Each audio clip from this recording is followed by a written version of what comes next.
IB Nation, what's going on? It is the Notre Dame Recruiting Hour. We're coming to you live here on a Monday afternoon.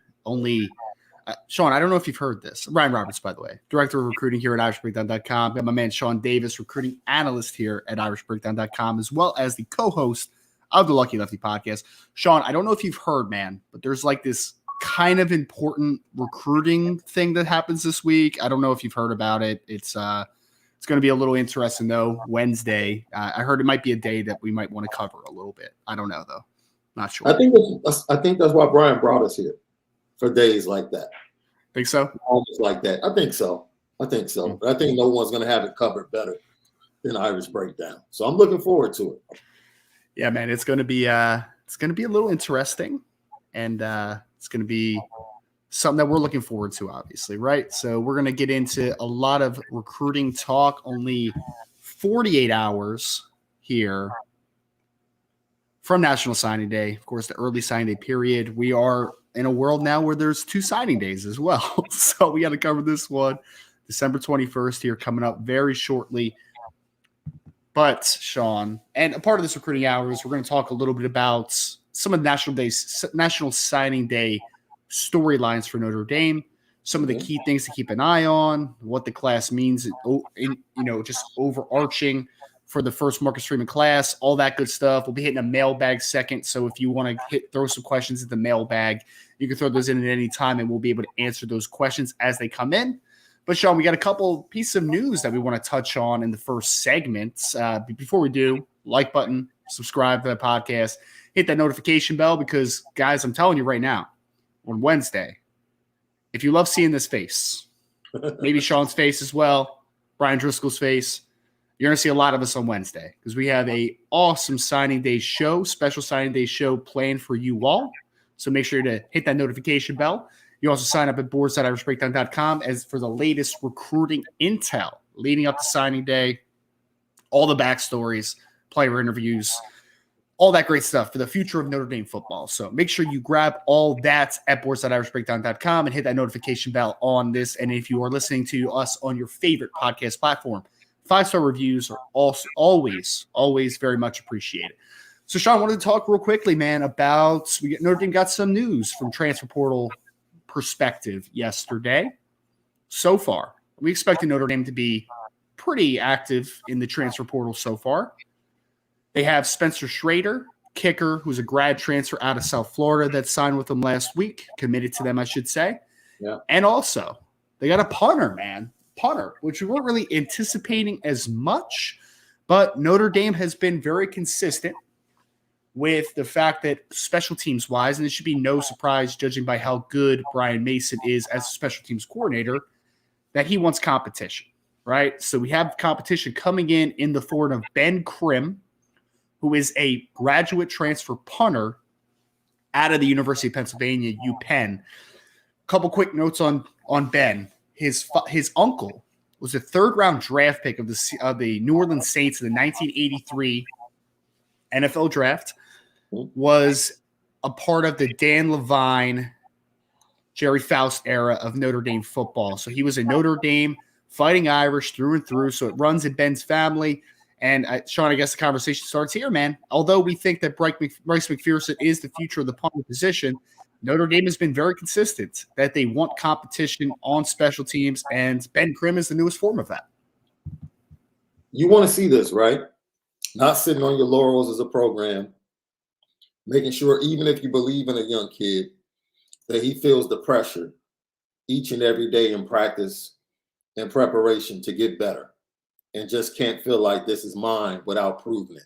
It's different if you have a young kid that's going out average 48 yards per punt with 3.7 hang time on his punts or up to 4.2 seconds, and he's established himself as pretty much an All-American. Then you say, okay, he's the dude. And if we bring in somebody, we're basically bringing in somebody for depth to back him up. You want competition, and they did a really good job in bringing in John Sopp this year. And the way he's performed, the evaluation and the graduate transfer portal situation of special teams, you have to feel confident in Schrader and this young man and going out to get them. I guess with Schrader, it's still a wait and see because Blake Groupie didn't exactly win the fan base over with his performance this year as a transfer. But, you feel good with the evaluation of Brian Mason and how he's going to continue to build this special teams unit. And just hearing the defensive players in their press conferences talking about the love they have for special teams now and how they're bought in to prove themselves to get to their eventual spots. It's almost like they've made special teams at Notre Dame the core curriculum for the program. Like before you get to your specialties and your special classes that fit what you want to do, you have to complete these core classes, which is special teams. And I love that being at the foundation of the Notre Dame football program. Yeah, I mean, I think it's really well said, Sean. I mean, again, this is competition, folks, and I want people to understand something about the Ben Krim addition to Notre Dame. He's being brought in as a preferred walk-on. So this isn't like a direct shot at a Bryce McPherson, right? This isn't like, oh, Bryce isn't the guy. He's not the future of the position. This is merely more competition, right? Ben has obviously family that is very familiar with Notre Dame. He's very familiar with Notre Dame. I'm sure it's been a lifelong dream of him to be able to play for the Notre Dame Fighting Irish. So he gets an opportunity now, along with his family, to finish out his career at Notre Dame, which would be fun to see. Again, it's nothing against Bryce McPherson. I would still anticipate Bryce McPherson being the punter. It's just Ben Krim is coming in as a preferred walk-on to give competition. And if we've heard anything that's been consistent, not only on special teams for Notre Dame, but from a full staff perspective, I mean, one of the main things Marcus Freeman has been consistent with telling people is competition. It makes everybody better. So that's why you recruit at a high level. That's why you take in some grad transfers. You want to continue to up the competition level for Notre Dame. So Ben Krim joins the Notre Dame team in 2023, which will be, again, an added addition to the special teams room for one of the best special teams coaches in all of college football. Sean, you mentioned it already, man. Any decision Brian Mason makes over the next couple of years, it's you, brother. You make your decision. I'll sit back and I'll watch it work because you earned a little bit of leeway with what you did this year. So Ben Krim, part of the Notre Dame Fighting Irish. Now, Sean, to some recruiting news. Different recruiting news. We're not talking transfer portal anymore. We saw a little bit of news today, Sean. Some names that Notre Dame fans should be very familiar with. One's Micah Tease. We're not going to dig too much into that one, but Micah Tease was a wide receiver defensive back that Notre Dame was high on for a little bit. He ended up choosing Arkansas. He just decommitted today. Some people are saying USC. Some people are saying Oklahoma. Obviously, he's a Booker T. Washington kid in the state of Oklahoma, so it would make some sense. But, we'll see where Micah Tease goes. And, that one happened a long time ago. So, we're not going to talk about that too much unless somebody wants to in the chat. But, Sean, we saw the news this morning. There was a flip at the quarterback position in the 2023 recruiting class. Dante Moore, very talented quarterback out of Martin Luther King Jr., high school in Detroit, Michigan, who we all know back, if you're working to the beginning of this year, was silently committed to Notre Dame. He ended up flipping his commitments. Well, not flipping. He ended up not going public with his commitments, and then ultimately ended up committing to Oregon, the Oregon Ducks. Now, the Kenny Dillingham leaving Oregon, right, I'm sure had some part to do with this, but he has decided to flip his commitment from Oregon to UCLA, which was anticipated. He recently visited UCLA. It's been a talking point for some time now. And Sean, we're going to dig a little bit into this whole saga of Dante Moore and wrap this one up because this one's about to be over, man. But I want to give you the floor to give your idea, just your impression, your thought process on this decommitment and flip. Because I'll say this, man. Some people are very hard on Tommy Rees in this chat and in Notre Dame Twitter in general. I've been hard on Tommy Rees when I feel like it's needed to be hard on Tommy Rees. But it seems like Notre Dame may have dodged a bullet here with the Dante Moore thing. Now sitting pretty with having a guy like Kenny Minchie in the class. So let's open up the conversation, man. Your thoughts on the Dante Moore flip to UCLA. Well, this young man definitely played himself. and in this situation. And, you know, it's one thing to have counsel, but as a young man, you have to be willing to take the forefront in your own recruiting and go with your gut and your heart and what you feel like is the best place for you. If he had done that, everything with this class at Notre Dame will probably be looking a little bit different. But like you said, what would you have to deal with for the next 3 years or 4 years with the entourage? And that is something that you referred to as dodging a bullet. That's something that Tommy Rees and the rest of the coaching staff won't have to worry about. Won't have to worry about fulfilling promises and other things that come along with him and his recruitment. And getting Kenny Minchey, who loves the school, who family loves Notre Dame, and is a pretty darn good player within himself. You feel good. Like if that's the fallback plan, or if that was the blessing of the situation with the decommitment of Dante Moore, the splitting or parting of ways between the coaching staff and Dante Moore, then Notre Dame came out ahead in this situation. I will say this. I'm more intrigued with Dante Moore. I thought he fully played himself going to Oregon. Now I say he 3/4 of a way played himself going to UCLA. Because it's LA, number one. Let's keep it real. It's Los Angeles. He brings more spotlight to a program that is on the rise and honestly was getting more attention than the counterparts across town before Lincoln Riley showed up with Caleb Williams. Now it's going to be a very interesting battle. Even though Caleb Williams leaves next year, it's going to be Dante and Malachi for the following 2 to 3 years in LA. That should be fun. That should be pretty good for the media base out there to follow and keep tabs on. But I am more intrigued with his development under the tutelage of Chip Kelly than I would have been under Dillingham at Oregon. Absolutely. So I'm more intrigued with his development now in college because of his link to Chip Kelly, who I think does a pretty good job of coaching the quarterback position and, you know, pretty much building an offense around whatever quarterback he has. So it should be interesting. Yeah. I mean, and he had all that success, obviously, with Dorian Thompson-Robinson this year. And, I mean, Dorian Thompson-Robinson's a good, solid – he's a good dual threat quarterback at the college level, right? But Dante Moore, I think, is definitely a more talented passer than he was, at least at this age, right? So I want to start this out by just saying a couple different layers because you hit on it, Sean. I actually do like the fit with Dante Moore with Chip Kelly, man. I think he's going to do pretty well there. I think he's going to be productive. I think that he's going to do a good job.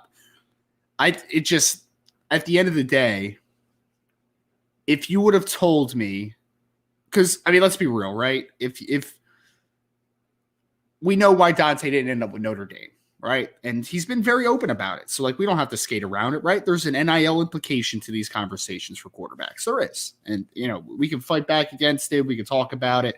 We've done that thing now for months and months and months. It's a little nauseating, right? But there is a conversation about the LA market, of course. Also, Bo Nix returns to Oregon. Does Dante feel like he wants to, you know, does he want more of a shot to be the starter year one? That's another conversation piece as well. Ultimately, I do like the fit with Chip. I do think it makes a lot of sense. I think that he will be really good in that offense in general. But I'm just saying, man, as we kind of just steer back a little bit and look at the whole situation, I feel good about where Notre Dame is, man. Like, that's where we are with it, right? I mean, would I have liked in a vacuum? Would I liked Dante Moore in a vacuum with Notre Dame? Of course. Really talented football player. If I was just getting Dante Moore, we're good to go, man. But the problem is that you're not just getting Dante Moore. You're getting all the other stuff, which has caused us to get to this point. And that's where we're sitting. So I look at Kenny Minchey and I say, is Dante Moore a more highly rated player for me than Kenny Minchey? Yeah, he is. He is.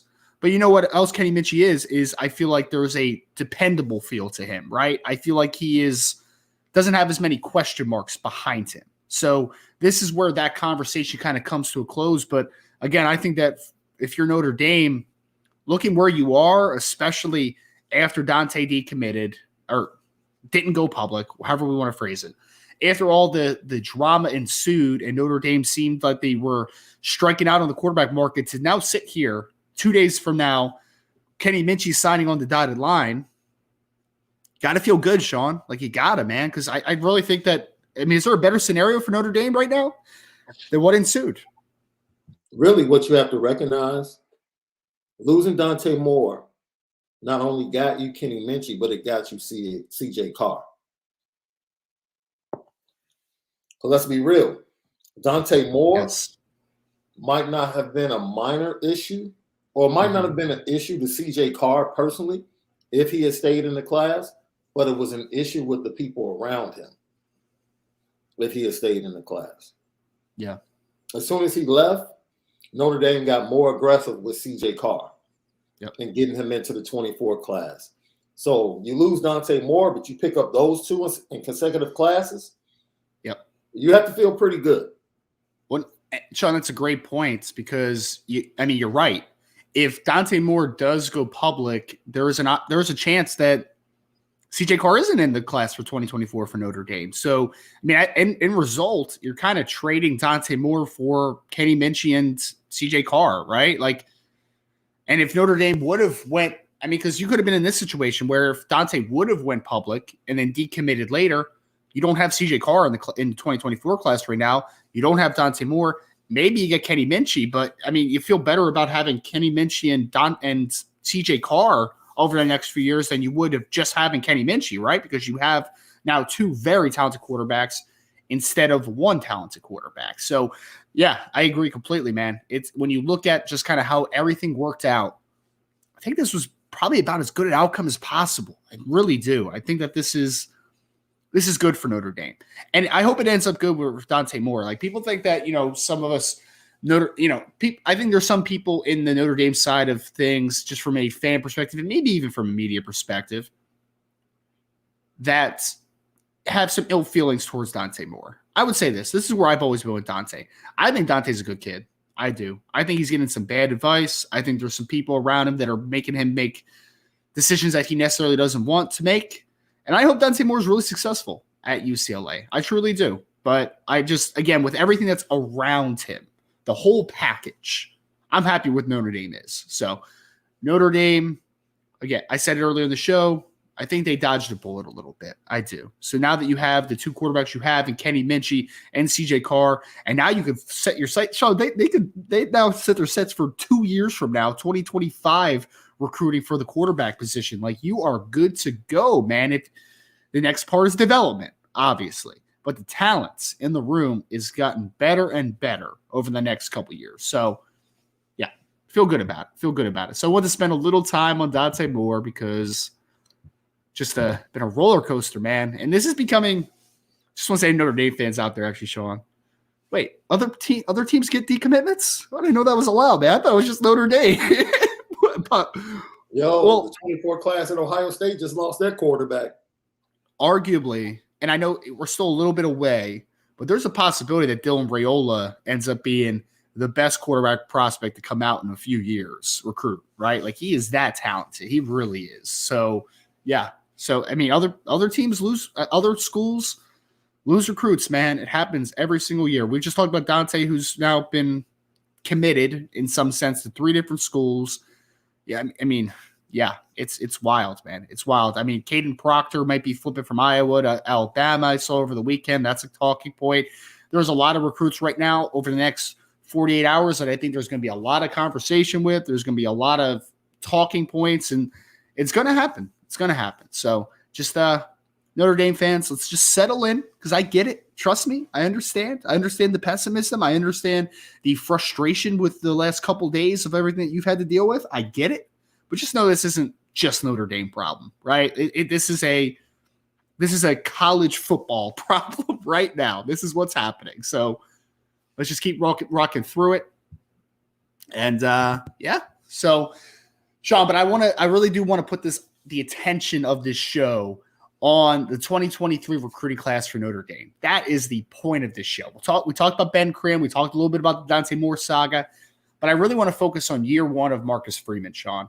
Because as of now, Notre Dame has an incredibly talented class set to sign on Wednesday. And I think we want to look back a little bit, Sean, on the criteria for a second, because we're going to talk about some storylines going into National Signing Day, some regions that Notre Dame has hit really well this season, some potential defections from the class potentially. But I want to start off by the full scope here, kind of a reviewing of Marcus Freeman's first class, because we'll do this more in depth on signing day when everything is pen to paper. But I think that just focusing on things that Marcus Freeman wanted to accomplish year one, I think that as long as everything works out the way we think it's going to work out in the next 48 hours, I think Notre Dame and Marcus Freeman achieved a lot of these things, Sean. So getting longer, getting more athletic. I want to start there because I think when you look at this class for Notre Dame, even though there are misses like every other class has, I would argue at every single spot, Notre Dame got longer and they got more athletic, in my opinion. So we'd love to open up that conversation to you. Yeah, I agree with that. And I think this class can be characterized simply by, looking at how it started, which is pretty much under duress, in my opinion, with trying to put a coaching staff together and then having to wait for that to come together before you really jumped on the class. And that put them behind, especially offensively. So when you look at what they were able to garner in the offensive hall, you have to be pretty impressed. And you have to tip your cap to the positional coaches. You have to tip your cap to a Dylan McCullough. You have to tip your cap to a Chancey Stuckey. You have to tip your cap to all the rest of the staff on the offensive side of the ball. They did a great job because they were playing from behind the entire time. And the fact that they were able to get to a point in the fall where they could sit back, and the only thing that needed to be solidified, which I think took the entire fan base up to the point of anxiety, high anxiety, was the quarterback situation. And we just already outlined how it played out for Notre Dame.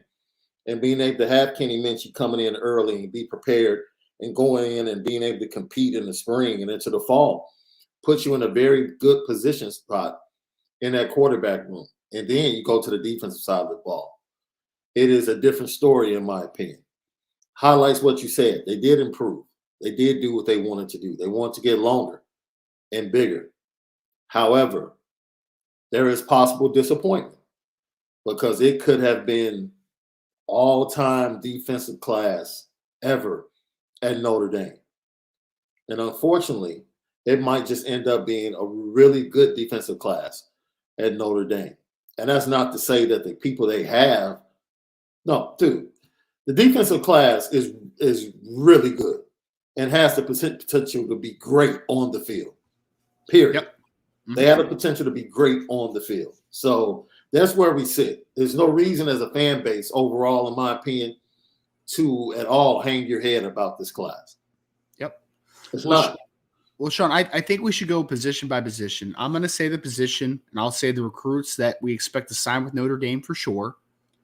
And you tell me, in your opinion, if they got longer and or more athletic at those spots, okay? So let's roll through this, man. We're going to highlight a bunch of players here, and I think that this is what this week is about, okay? We're going to dwell on some of the miscues. We're going to talk about some of the areas that need to get better. We're going to talk about all that. We're going to go from a national perspective at some points. But at the end of the day, there are 20-something players that are going to be signing with the University of Notre Dame, the program that we cover, the program that we hold at high regard, the program that I have loved, at least from a football perspective, since I was a little kid, right? Like, this is why we do this. This is why this week happens. And there's a lot of kids on Wednesday that are ready to sign and to be a part of what they think is going to be the best time of their life. That is what we are here for. So let's start at quarterback, Sean. Little different bag as far as, longer, more athletic. Because sometimes you're going to have a Drew Brees type, right? Sometimes you're going to have guys that maybe don't look the profile, but they're just great, right? So let me rephrase it this way. Kenny Minchey in the class for 2023, did he give a talent influx to the Notre Dame quarterback position?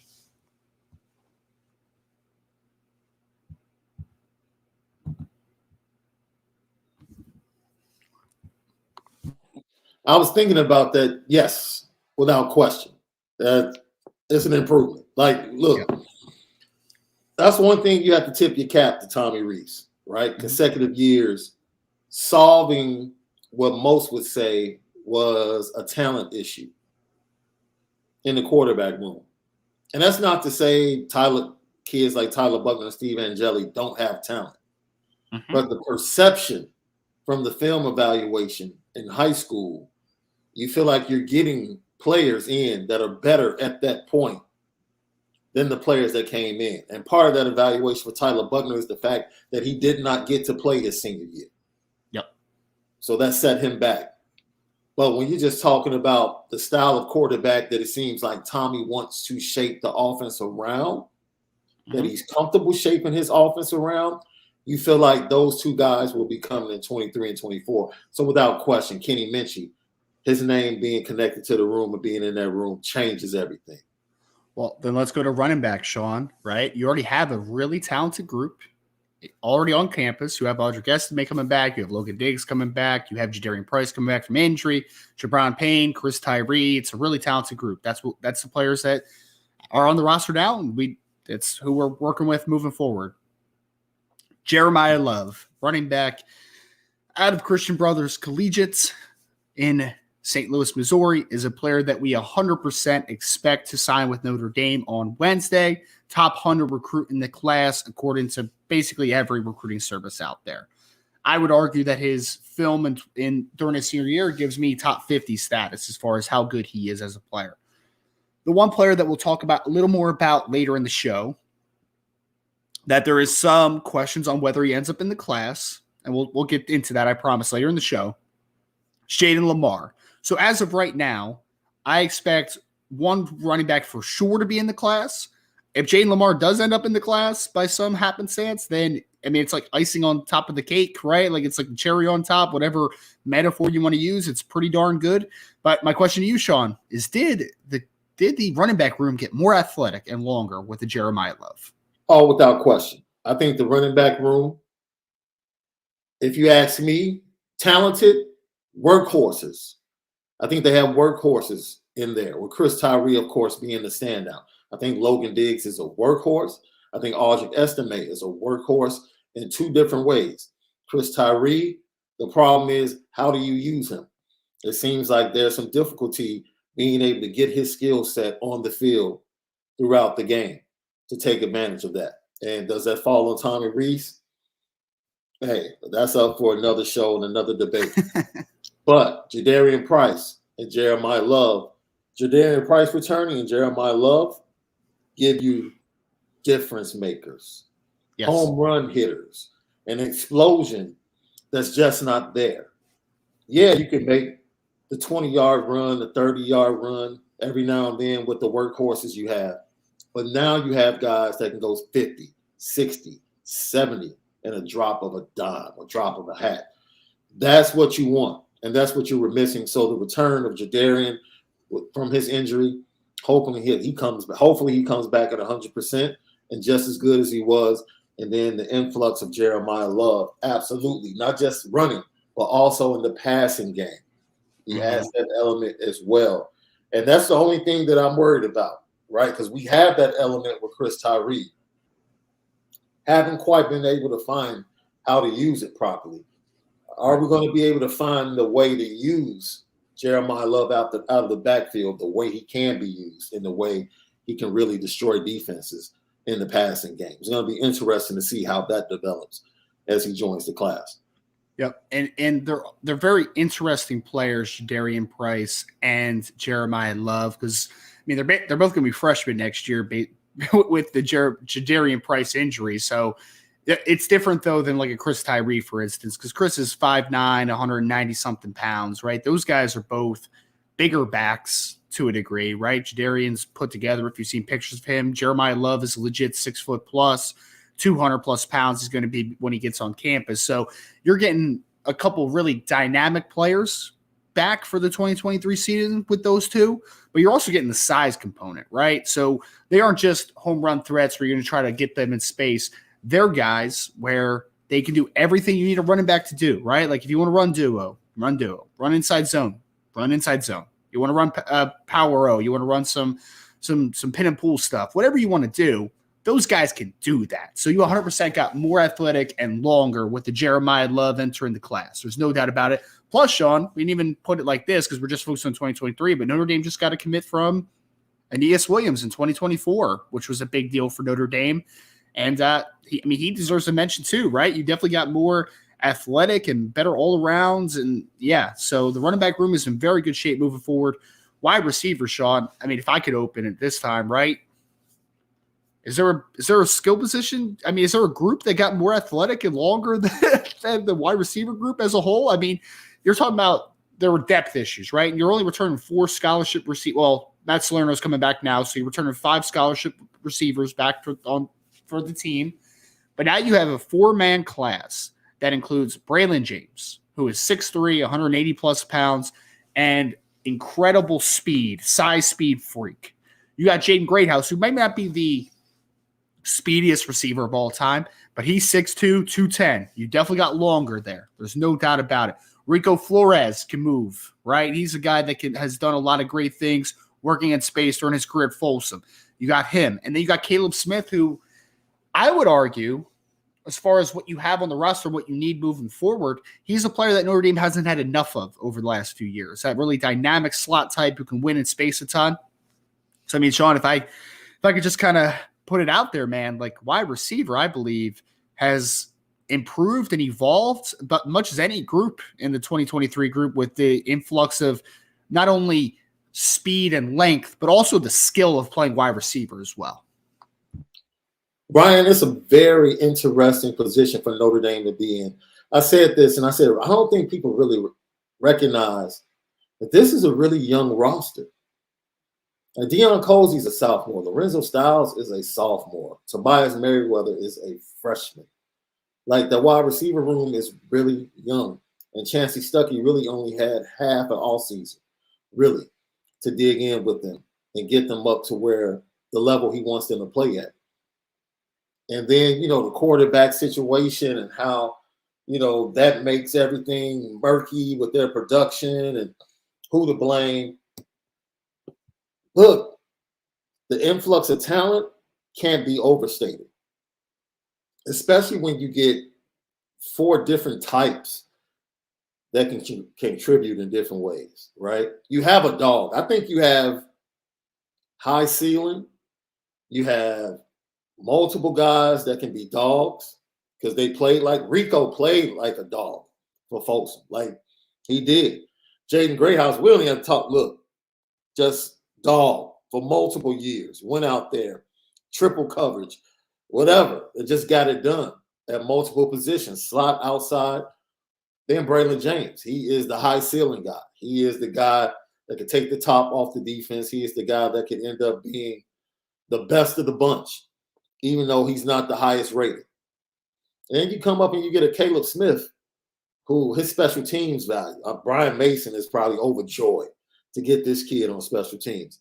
And then the value he can bring in the slot, the screen game, the quick screen game, making people miss, taking a catch behind the line of scrimmage and turning it into a 40-yard game. Like, that's something that was missing in this wide receiver room. So there's so many elements that were missing that Notre Dame has been able to add from just one class with Chancey Stuckey.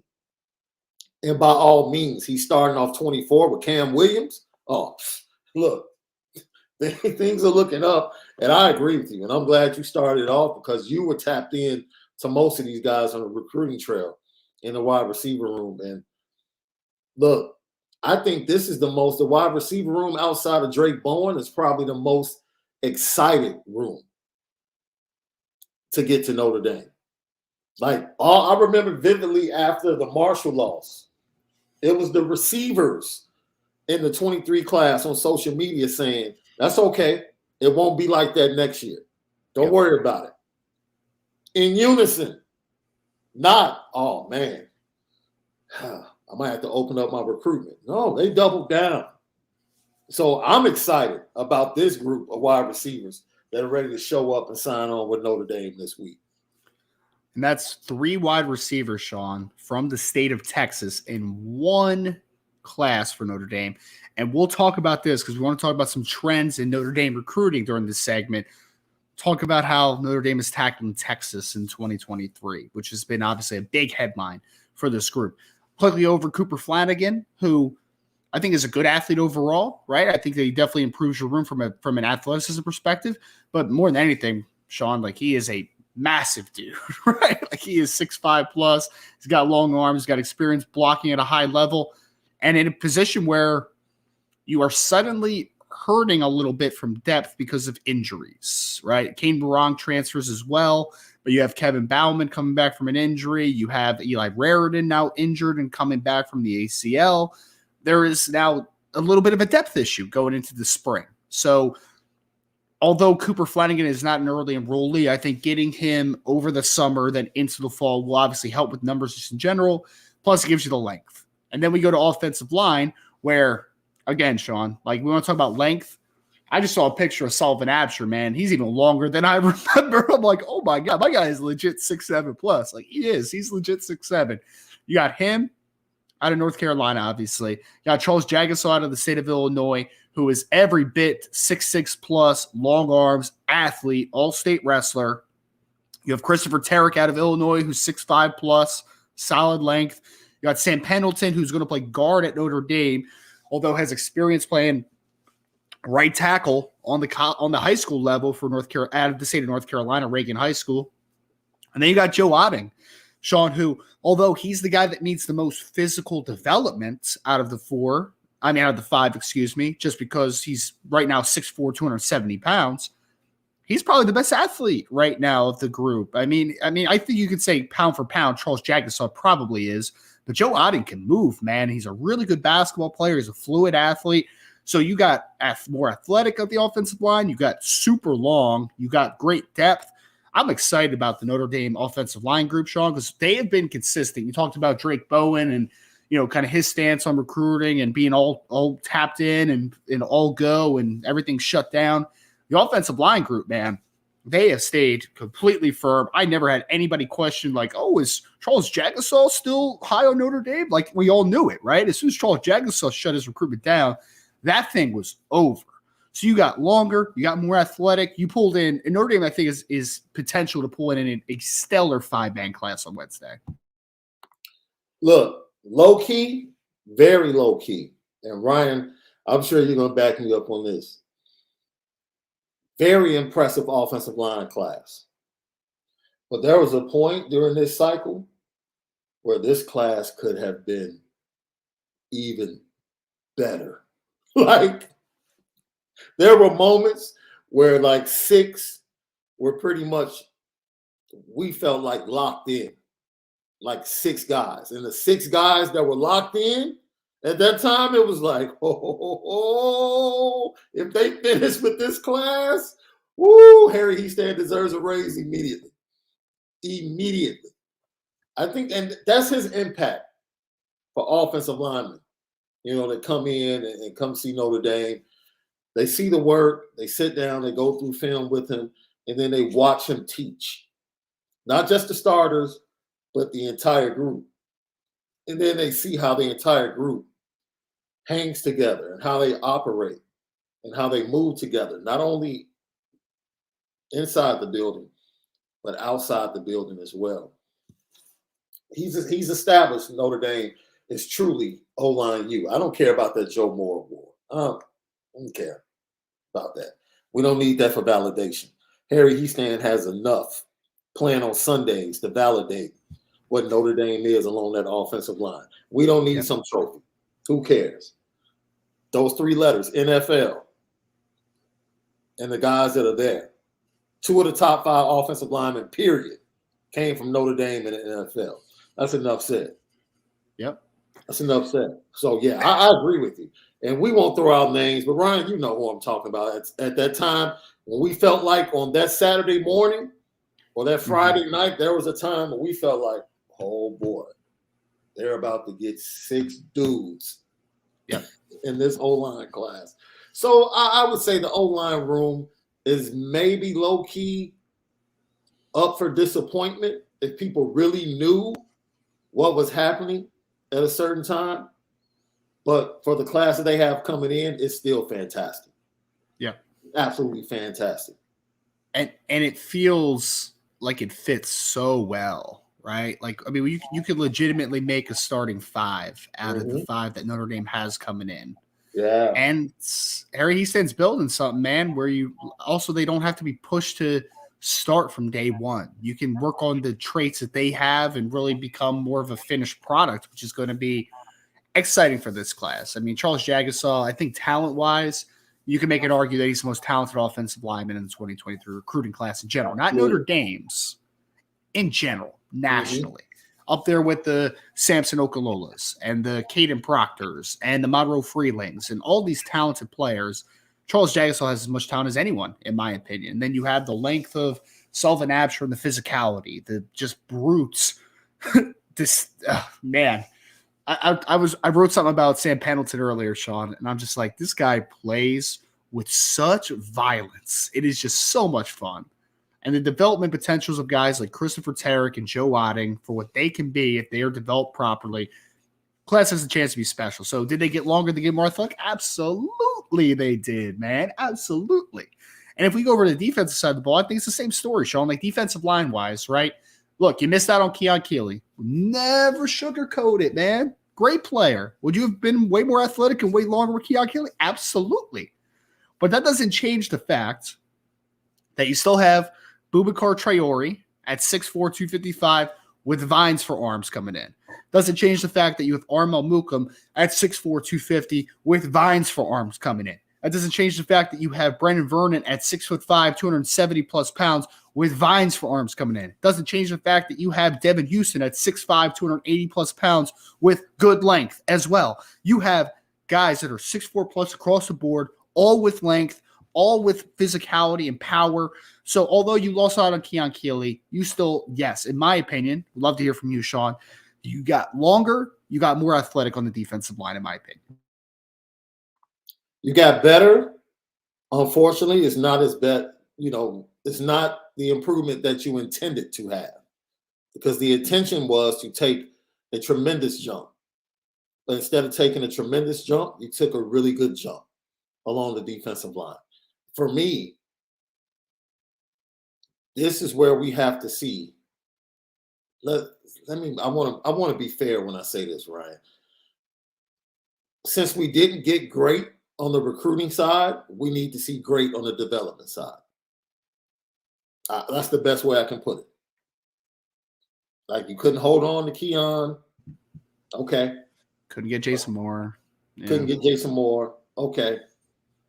Got on Justin Scott a little late. Yes. Yep. Yeah. So now I need to see Tyson Ford, Jason Onyé. I need to see Devin. All these young guys, Armel Mukum, all these long athletic guys, I need to see them develop. And I need to see them impactful players. I need to see great rise to the top at some point from a coaching standpoint, whether it's recruiting or actual development. Yeah, no, I mean, look, we'll talk about more of this on signing day, I think, Sean. I think Brian wants to talk about this, but there has to be an emphasis and a little bit of a microscope to a degree on Al Washington moving forward. There has to be, right? Because there were a couple misses, and everybody misses. So we're not hyper-focusing on the fact that he couldn't keep on Keon Keeley, because that's not totally in his control, right? But if you're going to have a couple misses, you have to make the on-field product great. Was it good this year? Yeah, it was good. It was good. Defensive line was still good this year. Was it great? No. Was it elite? Absolutely not. It can get there, but there's going to definitely be an emphasis on getting more out of the defensive line room next year. But either way, Al Washington has some dudes to work with, man, some talent to work with. There's no question. You got a bunch of 6'4 plus athletic long dudes. A couple of them are extremely raw, right? Armel Mukum's raw. Boubacar Traore's a little raw. There's no doubt.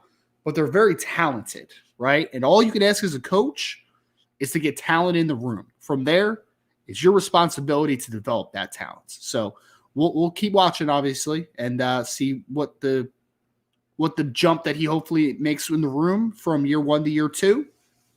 But definitely got more talented. Linebacker, Sean, Jaden Osbury, star out of University Lab in Baton Rouge, Louisiana. Father works on the LSU staff, big time player. Drake Bowen, star Indiana product that is now staying home to play football, was the Buckus Award winner this past year for the nation's top linebacker, which Notre Dame has had quite the string of former Buckus Award winners, including Manti Te'o, Jalen Smith, Prince Kollie, and now Drake Bowen coming to the Notre Dame class. Was also Mr. Football in the state of Indiana. So big time year for Drake Bowen, over 140 tackles, 1,700 yards rushing. Big time, big time, big time. And then you also, people forget about this, Sean, Preston Zinter's in the class as well out of Central Catholic in the state of Massachusetts. So he is 6'3", 215 plus pounds. I don't know if you saw the recent picture of him next to Al Golden and Marcus Freeman, but my guy looks taller than I even remember. Like, he might be 6'3 plus, a little bit of extra there, right? 116 tackles he had this year for Central Catholic. So he had a really nice senior year. Longer guy. Looked at it as the Mike in this class. I think he could also play Viper down the line potentially. But I'll phrase it again to you, Sean. Did the linebacker group get longer and more athletic? You think? That process started last year when Marcus Freeman brought in the linebacker class he brought in last season in the 22 class. They got so long and athletic, I'll step out on a limb and say in another year or two on third downs, you could see Preston Zinter and Drake Bowen coming off the edge, rushing the passer with Alsbury and other guys in the middle. Like, that's how athletic this group is. Like, they're athletic, but yet big enough to be able to play in the middle, play other positions, whether it's rover, whether it's weak side, and then rush the passer on third down situations. This is absolutely an athletic and long linebacker room. Preston Zinter is the one that I'm actually more, because, both of us, we talked to Drake Bowen. We know how good he is. Brian loves Alsbury. Preston Zinter, man, has just quietly not said anything. He just signed and committed to Notre Dame and went to work and put together a hell of a senior season and continues to put in work. And when he gets on campus, fully expect he'll be ready to go. I fully expect he'll be ready to go. And this is what I love, Ryan. I don't know if you heard Jalen Sneed this weekend. Mm-hmm. He talked about special teams almost being a rite of passage to defense, right? And if that's being said, how good is special teams going to continue to be with the length and athleticism that they continue to bring in? It's wild, man. It's wild. I mean, because Sean, like all those defensive linemen I mentioned, yeah, they might need to develop from a defensive perspective, but a lot of those guys are going to play on special teams pretty early on in their career, coverage units. Those linebackers, yeah. I don't know if Drake Bowen's going to start as a freshman. I don't know. I don't know if Jaden Alsbury is going to start as a freshman. I don't know. Preston Zinter, I don't know if he's going to start as a freshman. I don't know. But you know what I know is that I think Brian Mason is going to have some fun with those dudes. Because why? Because they're all, well, Jaden's not super long, but Drake's long, Preston Zinter's long, and they're all super athletic. So getting all those guys together, man, again, you got more athletic. And let's keep this one a little more brief, Sean. We'll talk about the secondary as a whole. Okay, let's talk about that. So cornerbacks, Christian Gray, who actually saw, Sean, I think on 247, I could be misquoting this, so my apologies if it is slightly misquoted. But on 247, apparently, Christian Gray may end up being the highest rated player or highest rated cornerback that Notre Dame has signed in the 247 era, which is wild. So Christian Gray coming in, who is legit 6'1" with long arms, ran 4.4 low, so like 4.41, 4.42, 4.4 flat, somewhere in that ballpark. Not only at the Ohio State camp last year, but also at the Notre Dame camp, right? I don't think he was quite as fast as Notre Dame camp, but he still ran in the 4.4s. So you got not only Christian Gray, but then you follow that up with maybe the fastest player in the 2023 class, and Micah Bell, who is a legit 10.4 100-meter guy, sub 21 seconds in the 200, on top of being a 24-plus foot long jumper. This dude is explosive. He's fast. He is not as long as Christian, obviously. I mean, Mike is about 5'11", maybe 5'11 and a half. He's more like Troy Pride's size, which, Troy was solid. It wasn't great, but, he was a solid length player. So you get those two, and then a safety class, Sean. And look, I would just like to say that we're going to talk about this in a couple minutes here, about the Peyton Bowen thing, right? Right now, Sean, Peyton Bowen's still committed to the Notre Dame 2023 class. It's the facts. It's where we are right now. And if Peyton Bowen does sign with Notre Dame, he is long, explosive, athletic, top 20 player in the class, in my opinion, right? Then you got Adon Schuler, who is even slightly bigger than a Peyton Bowen, a little bit taller, a little more physically put together right now, thumper, but also very athletic kid. I mean, when they were struggling this year, Irvington, offensively, they were like, you know what we should do to get this jump started here? Adon, go play quarterback. Okay, sure, coach. I got you, man. So Adon goes play quarterback, showcasing his athleticism, also the punt returner for the team. So you have those two. Then you have, of course, the last being Ben Minich, who, again, is another player like Preston Zinter that we don't talk enough about, because I've been forthcoming about this, Sean. I don't know how you felt about him at the time, but when Notre Dame first got the commitment from Ben Minich, I thought he was a good player. Just didn't know if that was a guy that I would have targeted right then, right? But the staff was ahead of the curve on that one. They 100% were, because Ben Minich put together a dynamic senior season. The 10,500 meter speed, or whatever the heck he has, 10,600 meter speed that everyone was talking about when he committed, that I didn't really see on film, was definitely on film as a senior. He looked fantastic. So now you're saying, look, if Peyton Bowen isn't in the class, Adon Schuler and Ben Minich is still pretty dang good. This is a good safety group. But if Peyton Bowen stays in the class, Sean, you got an outrageous amount of athleticism and length in this class. Not to mention, we didn't even talk about Brandon Hillman, the athlete out of Churchland High School in Virginia, that could have fit into this safety group. He could have fit into the rover group. He could have fit into the running back group, the wide receiver group. Defensive backfield for Notre Dame is getting very, very much more athletic and much longer in this group. Yeah, Brian and I had this discussion this weekend, Brian. You can chime in on it. Like, a lot of coaches can go and get top-of-the-line players in their program, but not a lot of coaches can really develop the middle of their roster. And that was one of the things that Marcus Freeman pointed out at one of his postseason conferences. I'm trying to build the middle of my roster. I'm trying to make the middle of my roster better. And that goes with what we're seeing on the back end of this class, right? Which would be, for most people, guys like Ben Minich, right? Guys like Preston Zinter, from a ranking standpoint, right? And if those guys, based upon what we've seen from them on the senior season film, if those are the guys that are going to be the middle of the roster for Notre Dame is going to be a pretty good football program moving forward. They're going to be okay. And that's with the losses they might end up having. As far as the secondary or the safety, secondary as a whole, they definitely got longer and more athletic. You pointed that out. They got faster at the defensive back position.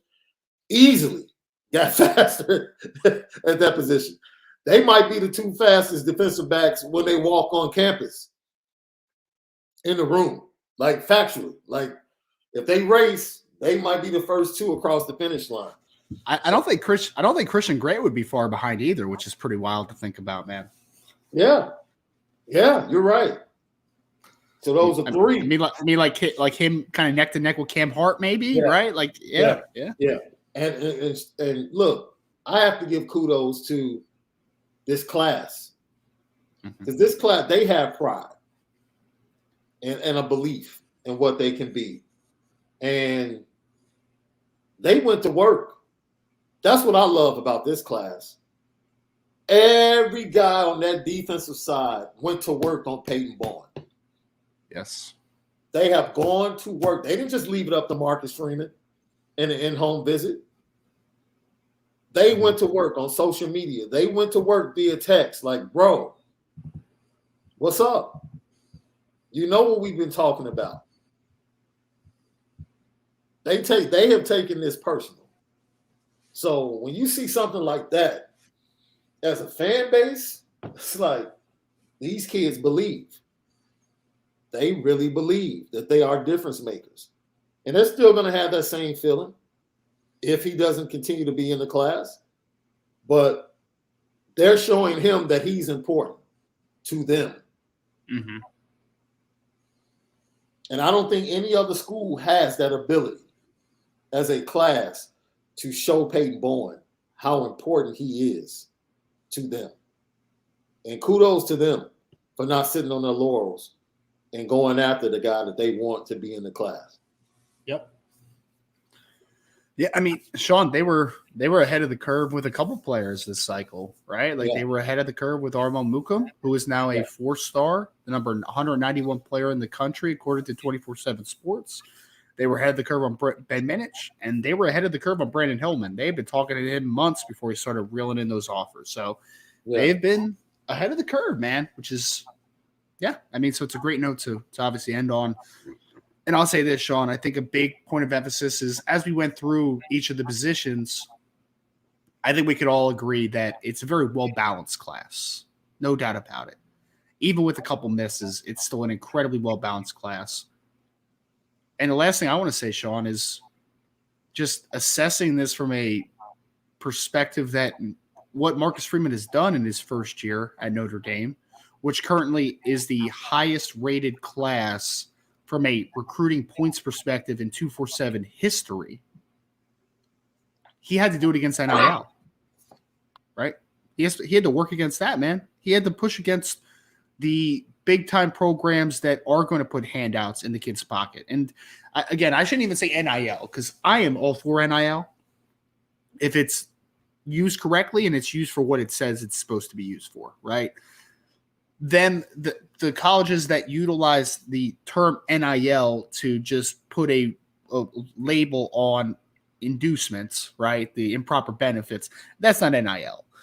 I should say with teams given so many handouts in this era, for Notre Dame to be able to have the class that they have, I think you have to give the class a lot of credit, man. I really do, because I look at this team and I just say the impact that Marcus Freeman has. And someone said this on a show, or it was on the message board. I forget where it was at, but someone had said, imagine Marcus Freeman recruiting in a non-NIL era. Can you imagine? I mean, Sean, just think about that for a second.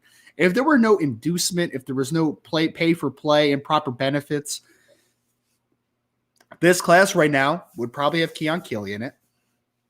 We wouldn't be having this conversation about Peyton Bowen right now because he would be in it. You probably still have Dylan Edwards in this class. I mean, this is what, a top 3 class? You probably have Dante Moore in this class too. I think that for me, Marcus Freeman has gone head-to-head with NIL, and I'm personally proud of what he's been able to accomplish working against some bad odds, if we're being completely honest.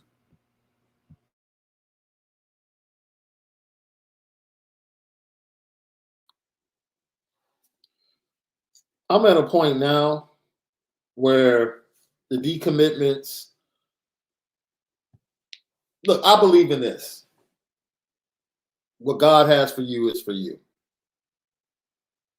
When Notre Dame wins the national championship under Marcus Freeman, the players he's supposed to have are going to be the players that he has. That's going to be with decommitments in tow, right? They weren't supposed to be on the journey. And that's the way you have to believe, right? Because it's a full effort. It's everybody in the building, everybody in the school, the university administration, everybody has to be pulling on the same rope to get Notre Dame across that finish line in the college football playoff.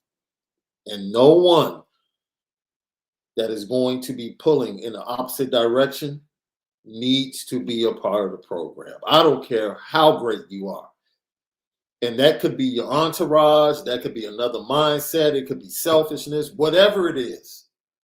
If you're not pulling on the same rope, by all means, you should go to another university with another purpose that fits you. By all means, no harsh feelings. No harsh feelings at all. Because it's going to take a specific mindset to win at Notre Dame. And we know that. And for that, at this point, I've grown kind of numb to the overall landscape of recruiting at this point, to be honest, Double R. It is shocking. I almost want to say it's the parents that are worse than the kids right now in a lot of different ways. It's like kids can't even be kids anymore. It's almost like these young men are no longer high school athletes. Now they're being looked upon as, Disney stars. 10, 11-year-old Disney stars that have just been thrown into the spotlight, a bunch of money, a bunch of opportunity, and forgot that they got into it for the love of whatever it is. It's sad. It's really being watered down. The process, in my opinion. The true joy of the process is being watered down. It is. And to where as young men should be enjoying being part of classes, they're having programs and coaches recklessly throw offers that more than likely they can't even really fulfill. Yeah. At their feet to murky the waters. Yeah, I mean, it's crazy. Sean, it's such a great point because I don't think we talk about that enough. We just point at the kid and say, what a bad decision. What is he thinking? What's going on there? When it's like, guys, like it comes down to support system a lot, right? It does. Yeah. The people behind the scenes, and it's not always the parents, right? Like I'm not trying to say it's always the parents. But what I'm saying to you is that maybe we need to talk about that a little more. The fact that we don't always have to just blame the kid, right? And we've seen some instances, Sean, where players that wanted to end up with Notre Dame didn't end up with Notre Dame, and it wasn't because of their decision. And I know that people always, the kid should make their own decision. Yeah, in theory, that might be what you believe. That isn't always how it's going to happen, right? Like that's where we are with it. So that's where we're at with. As someone said, helicopter parents are the worst. Yes, they are 100%, T-Rock, no doubt. I've dealt with a lot of parents for kids going into the NFL, and they're still bad at that point, Sean, believe it or not, for like kids that are 22, 23, 24, and they're still bad like that. It's just wild to think about. But I want to end this segment by talking about a couple different trends, and then we'll talk about the priority in the class to end this one, Sean. So, couple trends that we've seen. As of right now, Notre Dame has 5 players committed to the 2023 class out of the Lone Star State, out of the state of Texas. You have Jaden Greathouse, Braylon James, Caleb Smith, the wide receiver. You also have Micah Bell out of Kincaid School at cornerback out of the state of Texas. Then you have Peyton Bowen, who is still committed to the class out of the state of Texas, out of Denton-Guyer. 5 players in one class out of the state of Texas. A stat I love to throw out there as much as possible is in the last 5 years, 5 recruiting classes before this one, there were only 3 players from the state of Texas in the previous 5 classes combined. So Notre Dame has 2 more players committed from the state of Texas right now than they have had in the last 5 years. Those previous 5 years, there was 2 in 2019. One you know very well, Nanao Safamensa, who is a defensive end for Notre Dame. The other is Hunter Spears, who was playing at Notre Dame, but of course had to medically retire. And then last year, 2021, they signed Jadarian Price. So, Sean, you want to talk about this is the ultimate, just stumper of a question. Why was Notre Dame not attacking Texas more before this? It's an answer I don't know. I mean, it's a question that I don't know the answer to. I don't understand it. I don't. The previous regime, for whatever reason, sat there and said, Texas isn't a major priority for us. It's not, or we don't think it can be. And Notre Dame, I think, has flipped the script and has said, we're going to attack the state of Texas, the state that holds Texas to a religious level, the state that puts out as much talent as anyone in the nation. We're going to go into that state, and we're going to tap in. We're going to find Braylon James. We're going to find Jaden Greathouse. We're going to find Texas football players who want to come up north and play football at our great institution And Notre Dame 2023 class, I think, is a nice little changing of the guard, and I think a trend that's going to start as far as dipping into the Lone Star State and taking some great talent out of Texas. Honestly, I don't think the previous staff did a good enough job of keeping up with how the world evolved and how people were migrating, particularly from the north to Texas because of opportunity, because of job opportunities, because of no state tax, because of housing. It happened over about a 4 to 6 year period. I can speak from up here in Illinois with the government, the difficulty with the economy and people not trusting the government locally and statewide. There are a lot of people that have just up and left and moved to Texas. It's been Texas, it's been Minnesota, and I believe it's like another state. And it's been Georgia, specifically Atlanta, for Midwest. People in the Midwest. So that means young people are moving, right? And with that talent influx, not just coming from Illinois, but that's been a lot of people for the same reason leaving California because of the economy and how expensive it is. Leaving California, going to places like Las Vegas, Arizona, Texas. So now you have kids that would have been California kids 4 or 5 years ago that are top kids in Texas. And Texas has always produced talent. So I think the staff was slow to realize that your base is really changing. It's no longer, okay, let's try to get kids from Ohio. Let's try to get kids from Michigan. Let's try to get kids from Illinois. And then California has always been rated really high for Notre Dame from a recruiting standpoint. But then the California kids start to shrink. Lou Holtz was able to get kids from Florida. Early on, Brian Kelly was able to go down there and get Lewis Nix from Florida, right? He was able to get Stephon Tuitt from Georgia. Early. He couldn't continue that. The other kid, Aaron Lynch, he was able to pull from Florida. He was able to do that early. But that trend of Florida, we talk about Florida kids. They're just different. And not many of them are going to come up to South Bend, Indiana for 3 to 4 years. They would much rather stay down south, stay in SEC country. So I just think the way things have evolved, I think Notre Dame didn't change and evolve with the times. And, Marcus Freeman came in and readily recognized, like, why aren't we recruiting the state of Texas? What's going on, right? Because he tried to go get a Malik Muhammad out of Texas. Him and Mike Mickens, they tried.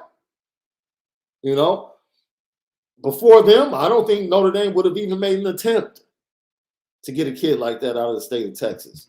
But then Chancey Stuckey, who was right in line with what Marcus Freeman probably wanted to do, going to get him from Baylor was very strategic because you knew he had those relationships with those guys in the state of Texas. So it was a fantastic move on the part of Marcus Freeman to add him to the staff when most people were worried about his experience and would he be able to recruit when he came aboard. So that was, for me, Brian Kelly and his staff didn't continue to evolve in recruiting as things changed in the world. And that was the biggest issue, in my opinion. And Marcus Freeman, he understands the landscape, and I think they're going to continue to look at how things change over the next 3 to 5 years to say where they need to go in the future. Yep. Well, and Sean, I would say this too. This is no secret, so I have no problem putting out in the universe. I did an interview with Glenn James, who is the father of Braylon James, a few months ago, right after Braylon had committed to Notre Dame. He talked in that interview about the fact that, and Braylon James, by the way, is a 6'3", 180-plus pound wide receiver that has been clocked as a 4.47 and 39-inch vert or some crazy number, 38-inch vert, a really talented athlete. Top 100 recruit out of the state of Texas, by the way, wide receiver, a position that you have, you need to be better at recruiting and at a higher volume. And he told me, and go back to the interview, and you can hear this word for word. This is not me paraphrasing. That, well, it is me paraphrasing slightly, but it's not me making up his words. That they had reached out to Notre Dame twice. And you know what happened both times, Sean? They didn't get a call back for a top 100 receiver out of the state. I say this all the time, man. Say that one more time. What? They didn't call Braylon James back. They didn't call him back, Sean. And I've said this story a ton because then there was these stupid rumors about a month ago about Braylon James to TCU or something like that. And I'll be honest, like we checked in with Glenn James real quick, and he's like, dude, what are they talking about? That's not true. Like, it's not true. And but I'll say this. If Braylon James didn't get pushed if Notre Dame didn't push for Braylon James, I think that he ends up at Stanford. That's what I believe. Because academics mean so much to that family. So much. Which is why they reached out to Notre Dame. Right? The full package. And they couldn't even get a return phone call before Marcus Freeman was the head coach on staff. Mm-hmm. Oh, boy. That's all I got, man. That's all I got on that. There's no need to continue the commentary. That statement stands alone on its own. Just let it sit there. And on Wednesday, we'll be able to debunk some of the other recruiting rumors that were just outrageous. Because there are some that are legitimate. Sure. Yeah. We're dealing with one right now. But then there were others, like Braylon James at TCU, like Jeremiah Love to Michigan. That was funny. That might have been. You know what? Next Monday we should do our end of the year recruiting award show. Uh-huh. And we should do like rumor of the year, have all the candidates, and then pick which one was like the biggest bunch of we've ever heard of. I venture that EJ Holland will probably be on there a couple of times. I'll just throw it out there. I venture to say he'll probably be on there a couple of times with the candidates. Oh, man. Let's do our offensive recruiter of the year, our defensive recruiter of the year. Not saying that they're the best player, but which one do we think is going to end up being maybe the most important next year? Maybe we can talk about it. We might do something. I really want to do that rumor of the year thing. I can't wait to jump on those. That's funny. That's really funny. Rumor of the year. We're going to have to make an award for that, Sean. I like that a lot. Oh, man.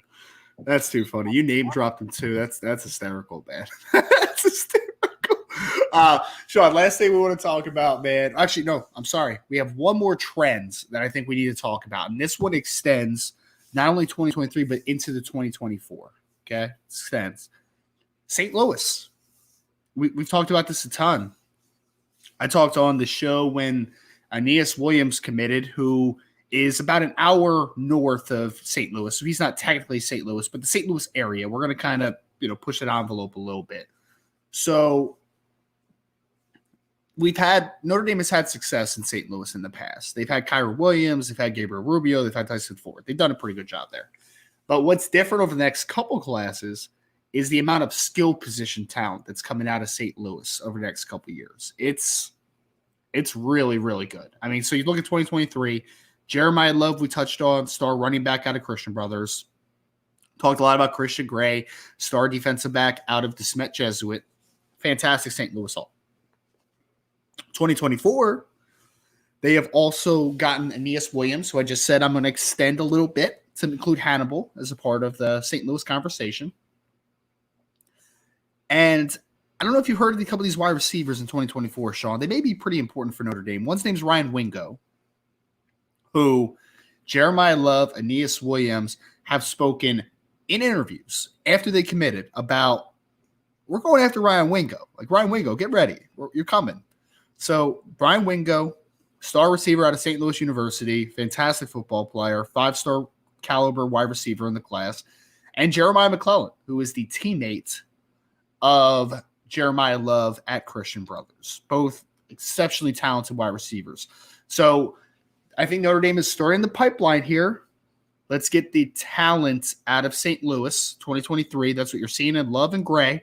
And I think that's going to start extending, Sean. Next year, you get into that wide receiver group. And from there, I think a little bit of a pipeline is built because, I mean, those St. Louis kids right now, the Missouri kids, not a lot of them are staying in Missouri outside of like a Luther Burden, for instance, for example, right? A lot of those kids are leaving. They're going to Ohio State, or they're going to Oklahoma, or they're going somewhere else in the Midwest. Notre Dame, I think, has a chance.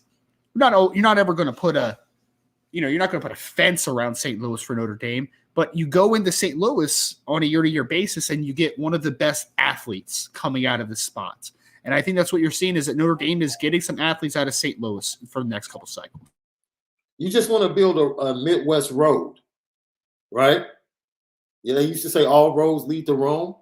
You know, you want to build a road from St. Louis that goes down to a place like Rock Island and then comes across and goes up to Chicago and then comes back down and maybe hits Indianapolis and then heads back up to South Bend. Like that road attracts the best players north and south of it. Like that's the path to Notre Dame for you. And it starts in St. Louis and we're picking up guys as we come east. And that's what really Marcus Freeman and his staff are trying to do. Start the pipeline in St. Louis and come across going eastward into South Bend and hitting those cities like Chicago. And, you know, you can extend because there's a running back up in Wisconsin that fits the bill in 24 that we would like to come down to that road and come eastward over to South Bend.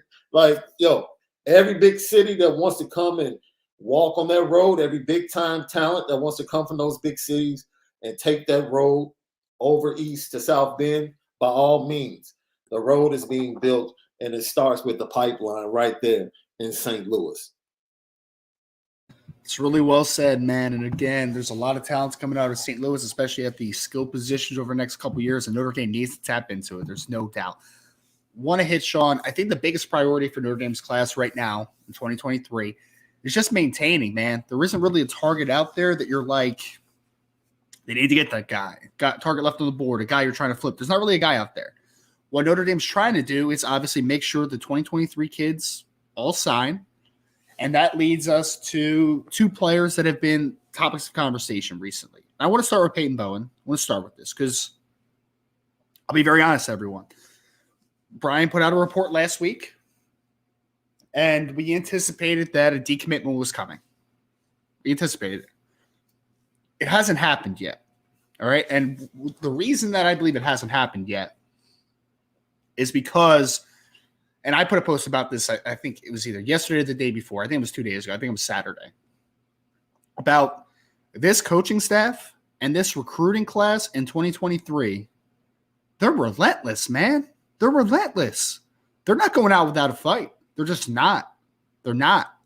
You see what Drake Bowen's doing on Twitter. You see what Adon Schuler's doing on Twitter. You see these dudes, man, and you know Marcus Freeman and this staff, they're not giving up on Peyton Bowen without a fight. He's a talented player. He's a great fit at Notre Dame from a kid perspective, from an academic perspective, from a football playing perspective. He's a great fit. And although our stance hasn't changed necessarily, it hasn't. We still think it's a little bit of a long shot at this point. We do. But the matter of fact to the conversation is that Peyton's listening to Notre Dame coaches and to the teammates, and it hasn't happened yet. It could have happened any time over the last 5 to 6 days. It could have happened. Hasn't happened.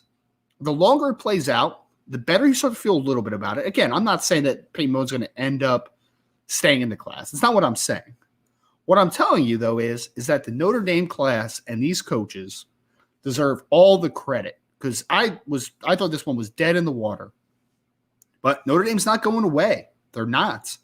They're fighting. They are fighting very hard, and they're not going to go down without a fight. And it's a testament to just how much effort and the bond that this class has. Because, I mean, that's another thing, Sean, is that guys like Adon Schuler, guys like Drake Bowen, like they have a very good relationship with Peyton. And Peyton's listening, man. And that's the first step, right? That's the first step. Will it lead you to where you need to get it? I have no idea. Will he ultimately sign with Notre Dame? I have no idea. What I think, though, is that it's a testament to the group that Notre Dame is building. These guys are relentless. They love each other. They're a part of a group, a part of a family, and they're fighting for Peyton right now.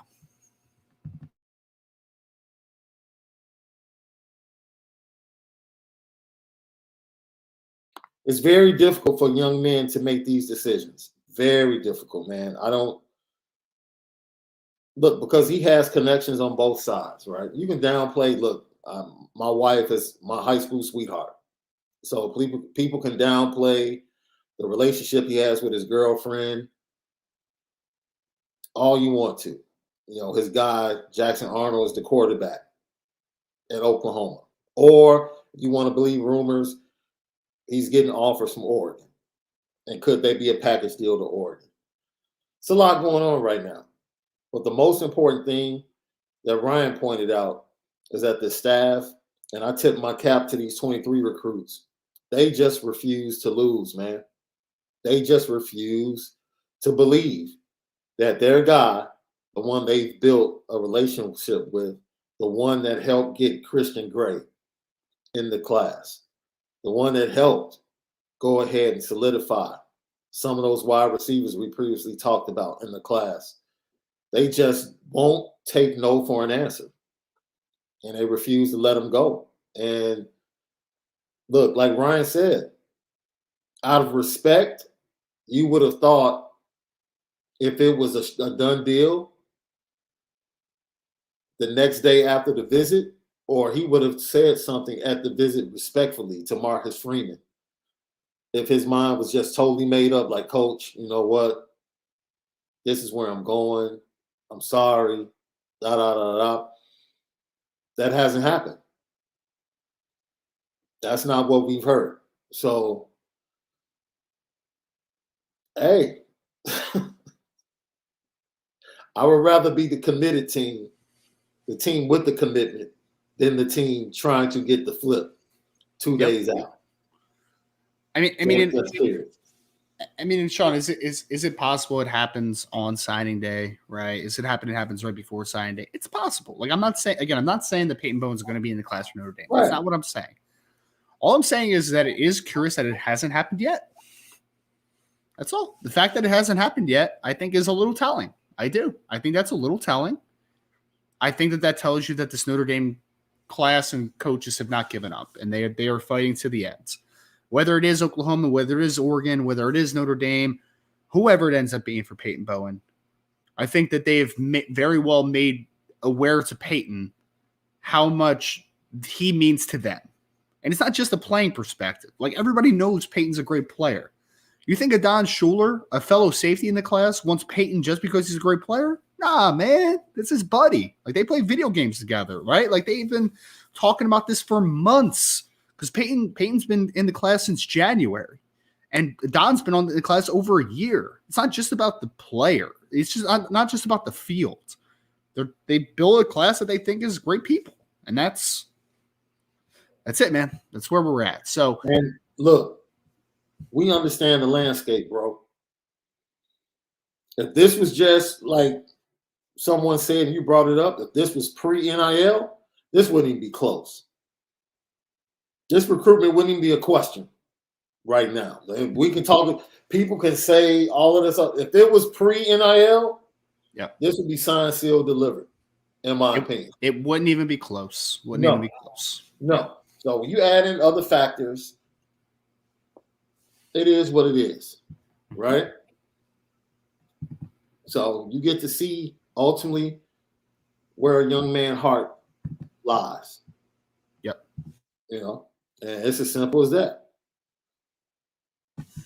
Yeah. So, I mean, that's the update that we have with Peyton Bowen. It's not much of an update. Just kind of want to reiterate just kind of everything that we have heard and what we were feeling kind of going in to National Signing Day in a couple days. And the last player that we wanted to hit on before we hit the mailbag, and you start getting those mailbag questions in, by the way, is Jane Lamar, running back out of Lake Stevens High School in the state of Washington, who is committed to Notre Dame in the 2023 class. So we talked about this a little bit on, I guess it was Friday, Sean, about So supposedly Jane Lamar was going to take an official visit to Oregon. And we know, and it's on the message board. Go to boardsideaverage.com. It's all on there. So basically, we know Notre Dame's policy. They don't allow committed players to take official visits to other schools. Unofficials, okay. Official visits, no, don't allow that. So there was a conversation that was had that if you take that visit, you are no longer considered a part of the class. That's kind of the just kind of the overarching conversation, right? So by all accounts, and we're still looking for a little bit more information from the Jaden Lamar side of things. It sounds like he took that visit, and no decommitment has been public or put out there or anything like that. And Jaden Lamar is still, I guess, considered a member of the class, but I guess the conversation is, Sean said that we don't know if that's going to last, right? Like, that's just kind of where we're at, is that he knew the policy. They had a conversation about it. He chose to take the visit, and it's kind of that, man. And does it stink if he does end up not part of the class? Yeah, it stinks, because I think Jay Lamar's a good football player. But if there was a position where I told you that you'll be okay with a defection, running back is probably one of them, right? There's a lot of running backs coming in. Jadarian Price coming back from injury. Jeremiah Love in the class already. Aeneas Williams committed in the 2024 class. It's unfortunate, but that's kind of where we are right now with Jaden Lamar conversation. You laid it out, bro. There's really nothing else to add to that, man.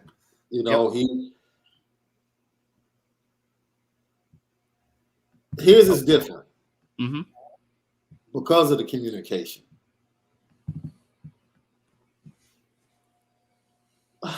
You just don't want to see talented players leave the class. See, that's one thing I don't want to do. I would never want to say, "Oh man, we don't need them." You need all the talent you can get in order to win a national championship. So, yeah, that's a talented player. For sure. If he does decide not to join the class, stepping away from the class. But Notre Dame's okay at that particular position currently, and with the talent they have coming in or being added, from a red shirt year, into that room. So, and we haven't even talked about, you brought him up, but heck, Jabron Payne is still eventually going to be a really good player at Notre Dame if he gets the opportunity, just because of the sheer numbers. And look, things happen quickly in football, because with the offensive line that Notre Dame projects to have next year, with improved quarterback play, you could have 2 running backs over 1,000 yards, and 2 running backs that could hear, you could go in the second, third round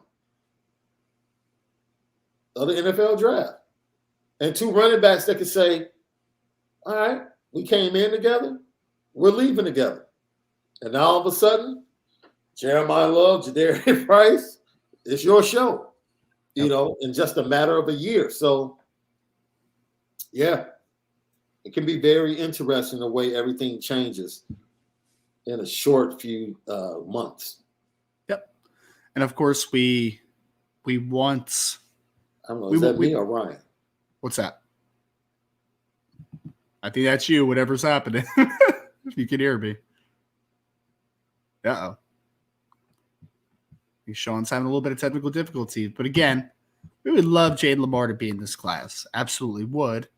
The question, though, is, and will always be, is not only will it happen, but also will you be okay otherwise? And I think Notre Dame will be okay. It's just a question of what happens in that situation. So that's the Peyton Bowen conversation. That's also Jaden Lamar.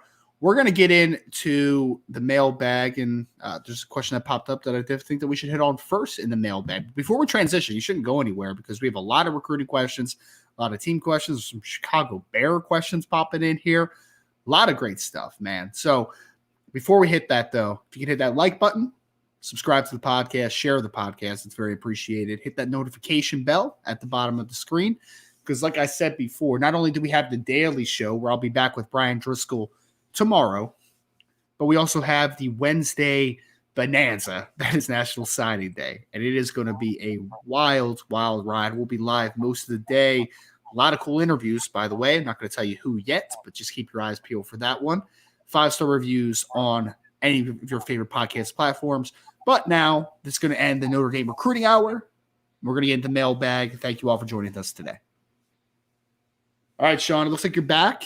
Hopefully you can hear me. We're all good to go. Cool. Sean, we're going to start with a fun one. This one was directed to you as well. So where was it? Oh, here it is. So someone, Archer, from Archer, thank you for the question, said mailbag for Sean. Justin Fields is the best Bears quarterback since fill in the blank. Oh, boy. Jim Miller? Was Jim Miller good? I don't even remember Jim Miller. Was he good? Yeah, Jim Miller had, like, I want to say 2 seasons with, like, Curtis Conway and Jeff Graham, where they both went over 1,000 yards with him as quarterback. Oh, I mean, no, I take that back. Jay Cutler. Someone just said Jay, yeah. Yeah, Jay Cutler. I went way back. I wasn't particularly a Jay fan as a person, but on the field, Jay, yeah. Jay Cutler. I went way back with Jim Miller. You're a big Vanderbilt fan, so you had to mention Jay Cutler, man. Jay was just, I see why I forgot him. I wanted to forget him. Oh, no. Someone said. Talk about somebody that made excuses. Yes. For why they never, reached the level of talent. Well, it was always an excuse, man. Yeah. I'll say this about Cutler, though, Sean.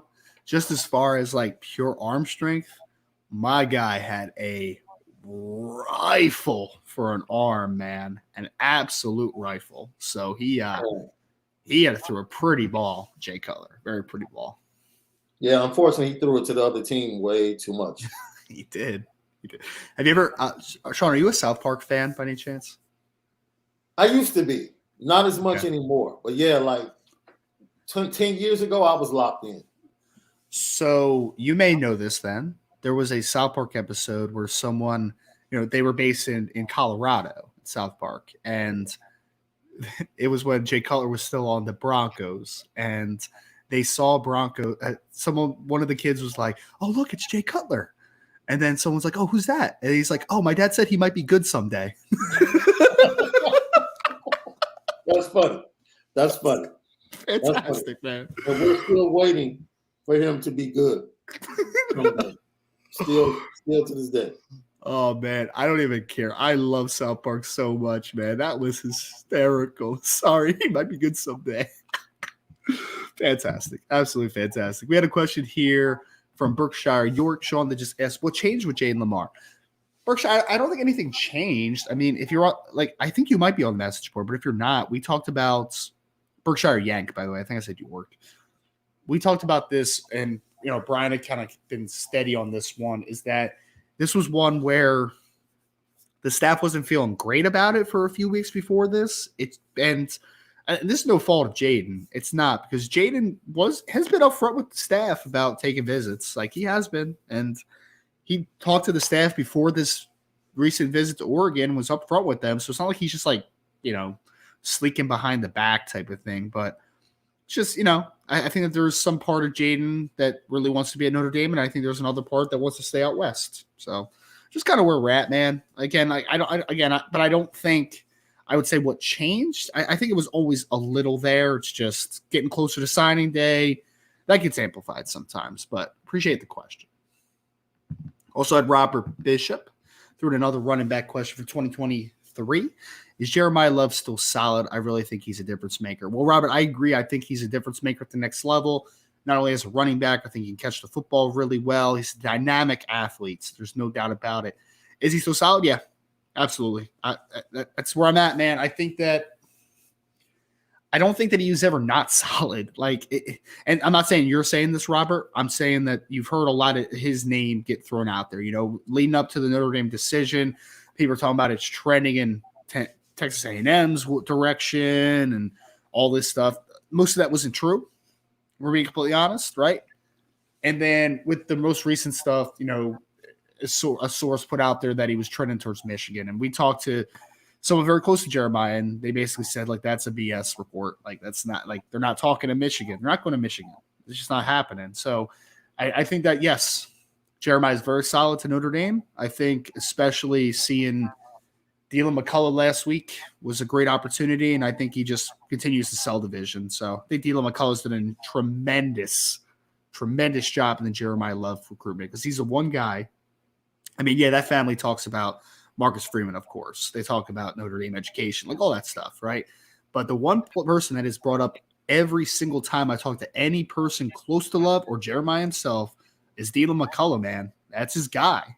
That's Jeremiah Love's guy. So, yes, I believe he is very solid to Notre Dame right now. All right, so let's go to... All right. Salty just had a question about what is the latest with Peyton Bowen. We already talked about that. Nothing really new.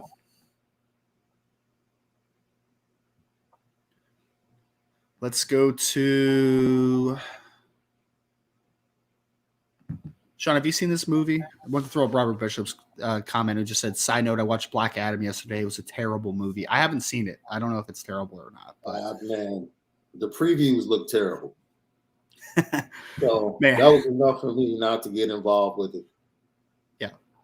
Yeah. I really don't dislike. I want to phrase this correctly.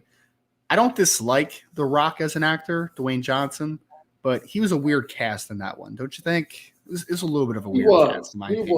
He was, but I think he was involved with it from an investment administrative standpoint too. So that might have been the deal, like lead role and direct production credit as well.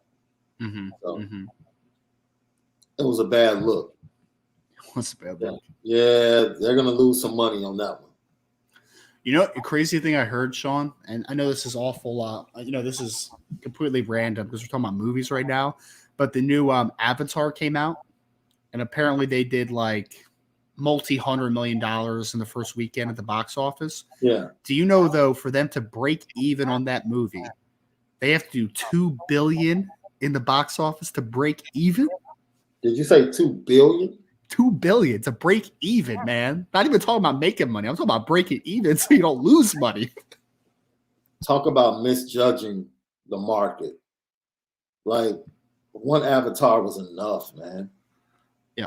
Like, you didn't give it enough time to even be able to come back and be a classic or a desire for another generation that looks at the first one as being like, oh, that's old. It's like Avatar pretty much introduced the technology that exists currently.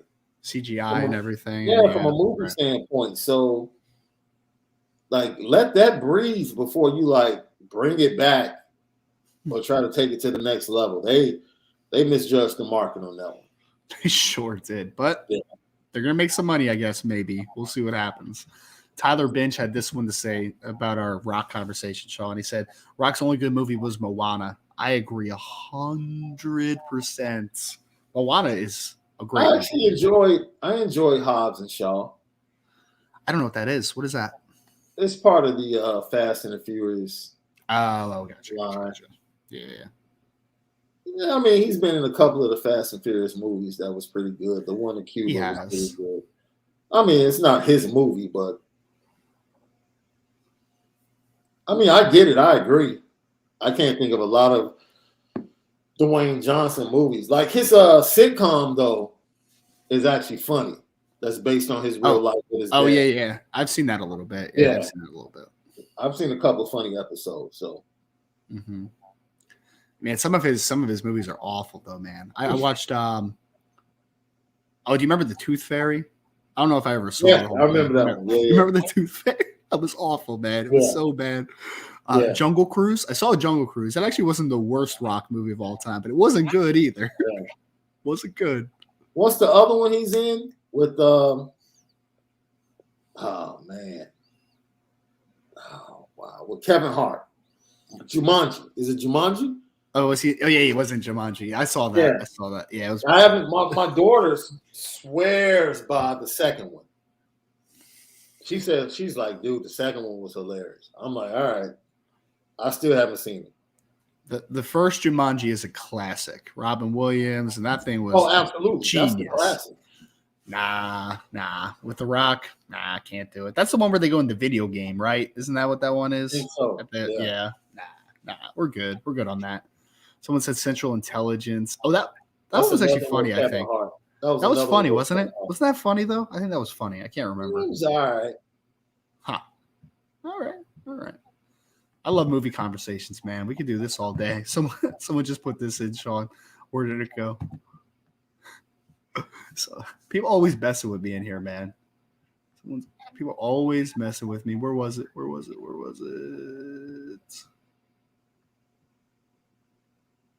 Oh man, I can't find it now. Someone said something about oh, here it is. Jason Saxon said, I hear Top Gun 2 is coming out for free on Paramount, Ryan, because I never watched Top Gun and everyone's upset about me. The Top Gun Maverick. I know. I haven't watched it, though. I haven't watched it. Have you seen it? You would like it. You've seen it? Yeah. I argue with my dad about it because I think it's better than the first one. My dad really? My dad's like, no. I'm like, dude, you're just stuck. Just stuck with your guys. I think they did a tremendous job on the second. I really did, because that's a hard. First of all, you waited a long time, but that's the beautiful thing, though. They waited just the right amount of time. It's like either you're going to do it immediately, or you wait just long enough to build up actual demand for it from a different generation. Like, oh, okay. I think they hit a home run, in my opinion. I enjoyed it. Yeah, I'll watch it at some point, man. It's not on my radar right now. I'll watch it at some point. Someone put a good comment, Sean. They said, we were talking about the Rock movie. Someone said Gridiron Gang. That was actually good. I liked Gridiron Gang. It was a good movie. It was a good movie. I like that one. People are talking about Brian not liking Shawshank Redemption. That is a great movie, by the way. Shawshank is amazing. It's a great movie. Shawshank was one of my first but Blockbuster video collection letters.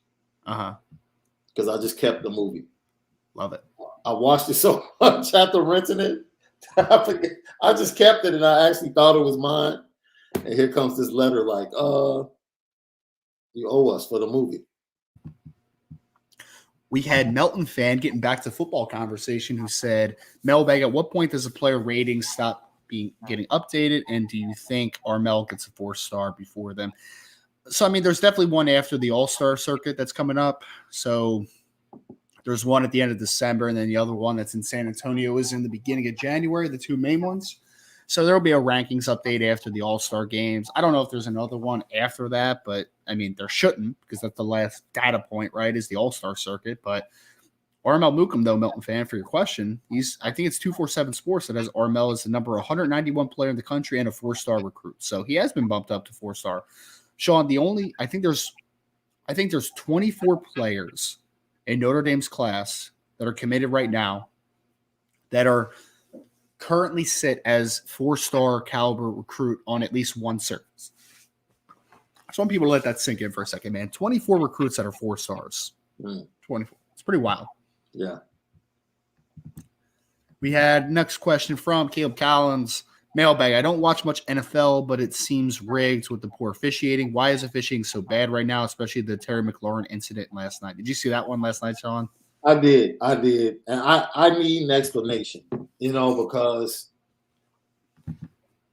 in the NFL, the ref's not going to say anything.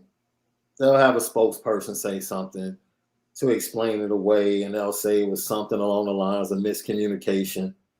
But for Terry McLaurin to move up at the behest of the official initially, and then and it wasn't even like he had his hand on the flag, like before the snap.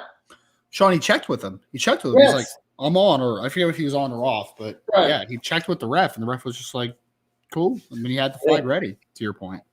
Yeah, it's unfortunate, right? And it's unfortunate for that ref because now every time he does a game, it's going to be talked about, right? Mm-hmm. But I would have lost it. I think Terry McLaurin did an incredible job of keeping his cool. I would have lost it. I'd have walked right up to him face to face, like, dude, like, what are you doing? Mm-hmm. Yeah, man. So I wasn't watching the game live, but I saw obviously the playback, and it's insane because as a wide receiver, one of the first things you learn is to check with the ref. Yeah, he checked with the ref. He checked with them. The ref gave him the okay, and then threw the flag on him, man. And it would have been a touchdown. Would have had to go on for 2. I know it was 20-12 at that point, but go for 2, and it's a different ball game potentially. Instead, you lose the football game. So, why is refereeing so bad right now? To Caleb's question, I don't know, Caleb. I can't answer that, man. I mean, sometimes, Sean, honestly, sometimes I'm about to be a conspiracy theorist for a second. Sometimes I wonder if, like, before games, people are like, from the league office, are like, hey, don't do a great job this one so that there could be a little controversy at some point in the game, for like shock value and stuff. It's so inconsistent, bro. That's the thing. Mm-hmm. Like, you nitpick with Terry McLaurin, and then you literally allow the next play Samuel to get just mugged in the end zone on an obvious pass interference. It's like the Celebration Bowl, I thought was subpar officiating, but at least they let them play. It wasn't like they just let them play. There was stuff going on after the whistle, stuff going on they literally let the players decide the game. And I was like, okay, cool. I might not like it, but at least they're consistent. You just saw 2 consecutive plays where you saw the same officiating crew nitpick and then turn around and just turn a blind eye to what was obvious in the end zone. I'm with you. I don't understand it. I don't know how is this bad, and I don't know what the answer is. Mm-hmm. Oh, Sean, we got to pull this one up, man. I'm gonna lay this out, Sean, and then I want you to react to it. Ready? So Kirk Roberts, no relation, great last name though, said, I think the ending to the Vegas and New England game was worse. So that was I think it was Ramondre Stevenson ran the football, pitched it back to Jacoby Myers. Mm-hmm. Jacoby Myers is just kind of, doing his little thing, and he tries to throw it back, which is intercepted. Well, not technically intercepted. It's technically a fumble, but is caught by Chandler Jones. Chandler Jones proceeds to stiff arm Mac Jones into the ground and goes for the touchdown. And by the way, folks, that was a 24-24 game at that point. Like, it wasn't like they were going to lose. They lost because of that play. So your reaction to that game, Sean, that thing was wild. 3 idiots. 3 idiots. You hand the ball off to run the clock out. This idiot decides to lateral. And then the next idiot decides to lateral all the way back to the quarterback. And then your quarterback, Sean, that's the worst part. That's the worst part, though, Sean. I'm sorry to cut you off, but what was Mac Jones going to do if he caught that ball? Nothing. What is Mac Jones going to do if he caught that ball? Absolutely nothing. Nothing. Absolutely nothing. And then Mac Jones, that was the worst attempt at attack. My man, you saw the ball coming. You could have grabbed Chandler Jones long before that. And you basically just fell and hoped he tripped over you. It's ridiculous. The game was on the line. And that's the tackle attempt you make? Come on, man. Chandler Jones flashed back to his tight end high school games for a second, man. I couldn't believe that whole sequence, man. I'm just like, I just didn't understand it. I'm just like, why are you throwing it back to Mac Jones? What's Mac Jones going to do? Because nobody's behind him at that point. It's literally just him. Yeah. What's he gonna do? What's he gonna do? If I was Mac, I would have caught it and just fell. Like, I'm not doing that. That's stupid. So dumb. Oh gosh. And in a tie football game, they decided to do that. Yeah. And can we please move Jeff Saturday back up to ESPN? Please. Oh man, he got the what a wild week in NFL games. I think about it too. I mean, so you're up 33-0. You're the Indianapolis Colts, and you lose 39-36. You give up a 33-point lead in that football game. Poor Matt Ryan, by the way, man. He's a part of all these epic meltdowns. I mean, you talk about the Super Bowl 28-3. I think he also was involved, Sean, in the worst comeback in playoff history and worst regular season now. So he is Matt Ryan snake bitten, man. He's got some bad luck, man. Some people just aren't meant to get it done. They also let Kirk Cousins get like 50 fantasy points in that game, which is just like 460 yards or something. I imagine his fantasy owners probably cut the game off, left and did some Christmas shopping, and came back and looked at the score like, wait a minute, let me look at the points. There's no way anyone anticipated that. I saw the score when I'm watching the end of the Celebration Bowl, right, on the ticker, and I'm like, wait, what? What the heck is wrong with the Vikings? Oh man, Sean, another piece of sports over the last couple of days. We're off the rails now, so let's just keep on it. Steer into the void. Colin Park said, "I hope you guys watched the World Cup final." Did you watch the World Cup final, Sean? Probably the best 3 hours I had last night was watching the replay. I didn't see it live. So I watched. I won't lie about this. I made a jerk tweet because I'm a jerk, and everyone knows this. I made a jerk tweet that said, apparently there's a soccer game on today. Didn't know or something like that. I was joking, obviously, but at that point, Argentina was up 2-0, and then I saw it flash on the screen later that France had tied it, and that Mbappe guy, or however you pronounce his name is. He had 2 goals in like a minute or something like that, right? Or like a couple minutes. And I'm like, what the heck? Yeah, penalty shot goal, and then the second goal, my man. Let me tell you something. First of all, the pass to then get it back. Yeah.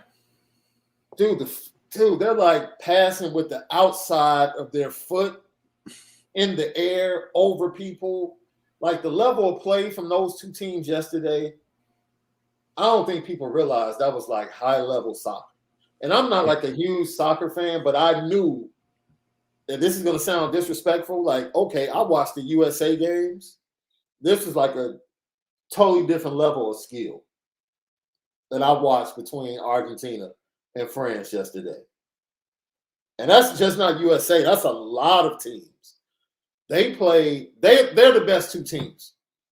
They're the best 2 teams and the best 2 players. You know, when Messi and Mbappe, they showed up. Both of them showed up. They were playing for that MVP of the World Cup, and they both showed up. They both showed up big time. Because Mbappe had 3 goals, Messi had 2 goals, and they both scored him in PKs, right? At the end there too. Yeah. So yeah. Good for them, man. And that was like the only because I don't watch soccer. I really don't. I watch it sometimes because my brother-in-law is from Scotland, so like he's obsessed with soccer, right? But so that was pretty much Messi's last check that he had to check off, right? He hadn't won a World Cup at that point, right? And it was just kind of like that's maybe the last thing standing in between him and being the best player ever, I guess, is kind of how people were telling me. So yeah, I think he is. I think after the match, he said that he's coming back. Nice. Because most people thought it would be the last World Cup, and he was like, "No, I'm not leaving the national team." So we'll see, because that's another 4 years. But Mbappe's like 20. He's doing this at like 24, dude. Yeah. Like he's 24. I remember when he was in the last World Cup, man. He was a young dude at that point. He was already really good, and now he's like the next up and coming, right? Type of That thing. second goal was crazy. Like to catch the ball mid-air, turn your body mid, and literally be parallel to the ground and get the force he had to the right corner of the goal. That was an insane goal. That was insane. I was like, you gotta be kidding me. Like, this is incredible. Yeah, it was an incredible game. Incredible match, man. Yep. And it's not going to make me into a soccer fan, obviously, but it was high level, like you said, and it was interesting to watch. I mean, you can't watch that and be like, oh, those guys aren't great athletes, right? Like incredible athletes. There's no doubt. Look, that game had misses that had you like, that one the Argentina goalie had a crazy save at the end. It was like a kick save. It was like towards the end. Yeah. And then like I think one of the defensemen had like because you can't use your hands. So the ball is kind of loose and he has the presence of mind to like literally go to the ground and like thigh the ball back to the goalie. I was like, yo, we're watching like some next level stuff between these two teams because they know it's all like this is it. Like, this is it. It was an incredible match to watch. It really was. Yep. That was. If all soccer games were like that, I might start watching, but they're not. It's just the problem. Going to go to Irish Gordy and I. It's an unfair question. If you had to pick just one out of Jaden Greathouse and Braylon James, who would you pick? Love both kids. Can't wait for next generation of Notre Dame's offense. Watch out. Sean, I mean, so like I don't like saying you can only pick one, right? Because Notre Dame, like I don't want to pick one. I need both. But I guess my question I ask for you is I think that's a little of a leading question. I'll say it like this. If both hit their ceilings, which is more vital to Notre Dame's success if they both hit their ceilings? Well, I was actually looking at it from a standpoint of who blends more with Tobias moving forward. And Dion maybe too. Yeah. Like, if I had to choose one, that would be my reasoning behind it, right? Mm-hmm. Looking at the roster construction moving forward. And I think Greathouse just gives you the ability to do a lot more with everybody else. Right. Because of what he can do. Right. Yeah. That's it. I mean, can I say this about that, Sean? Like so if both players hit their potential, Braylon James is a 1,000-yard receiver at the next level and a dominant player, could be the best receiver on the team. That's his potential. Jaden Greathouse could also be that, but he would be different, right? Like he would be more of a possession guy comparative to a big play guy like Braylon. For Braylon to get to 1,000 yards, he might only need 55, 60 catches. For Jaden Greathouse to get to 1,000 yards, he might need 80 catches, right? It's just a little different. Both impactful, both very important, but just different of how they operate. Yeah. I think one thing that makes it really interesting, though, is because I think that both of those players have a lot of qualities that you can't quite quantify with stats either, right? Like Jaden has that sudden cockiness, confidence to him that you need as a wide receiver. And then Braylon James, on the other side, he's got a very outgoing type of personality where people will follow you, which is magnetic, right? So everybody knows my affinity for Jaden Greathouse. I think he's going to be a stud. I think Braylon's going to be a stud as well. So I'm not going to pick one just because I think they bring something completely different to the table. And I think both things are important, man. Like you have to have both in order for Notre Dame to be as good as they can be. So I'm going to defer, but very good football player. Yeah. Very good football players, I should say.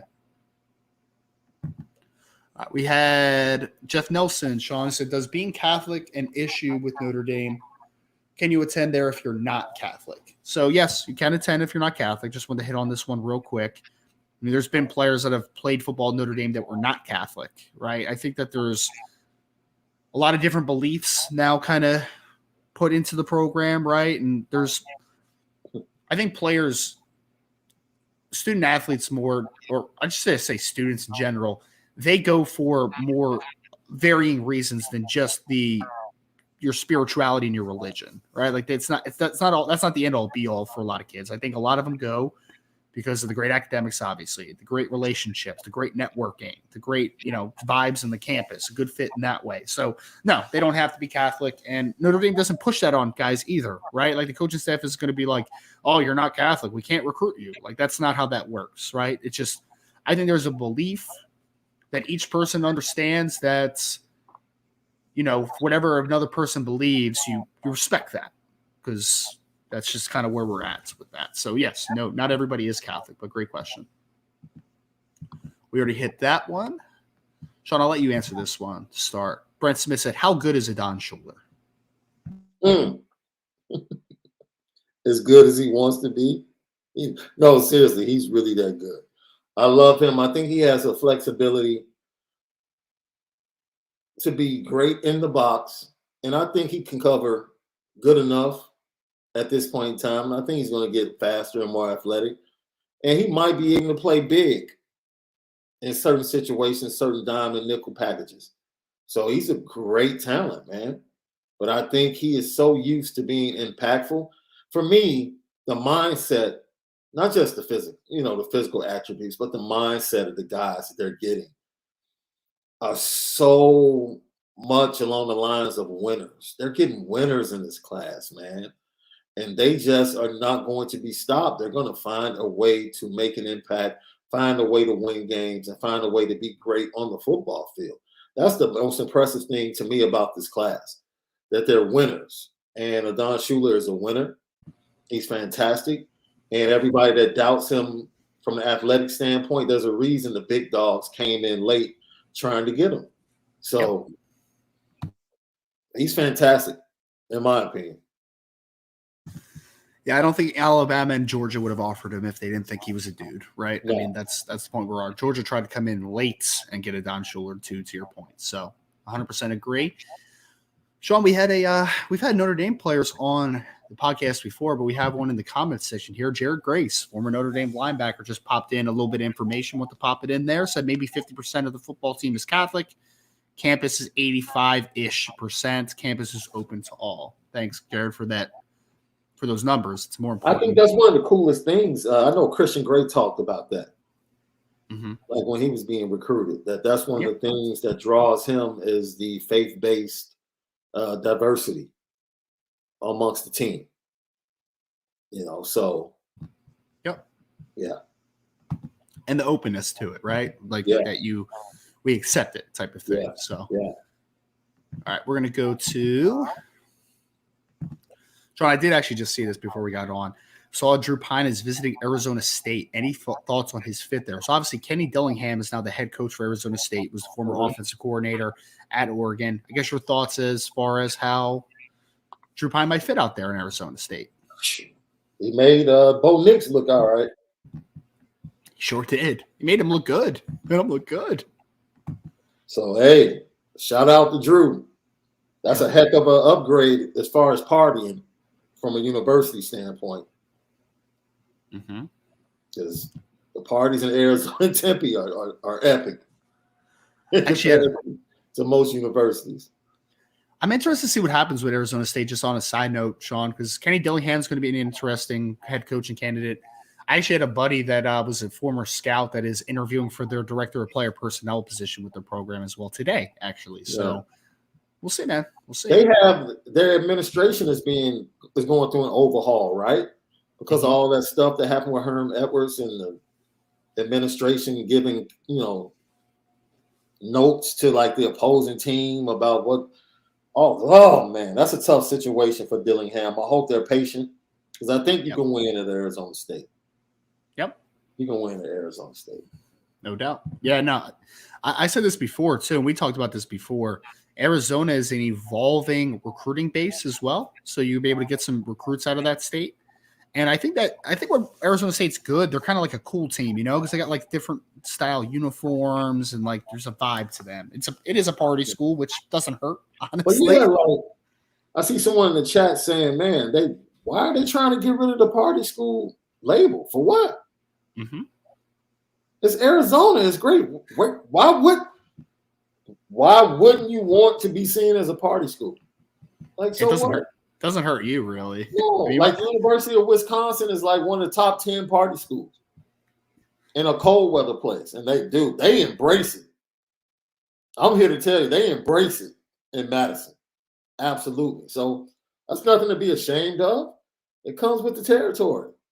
Great weather, great views within the student body. I mean, what else? That pretty much means good parties. Yep.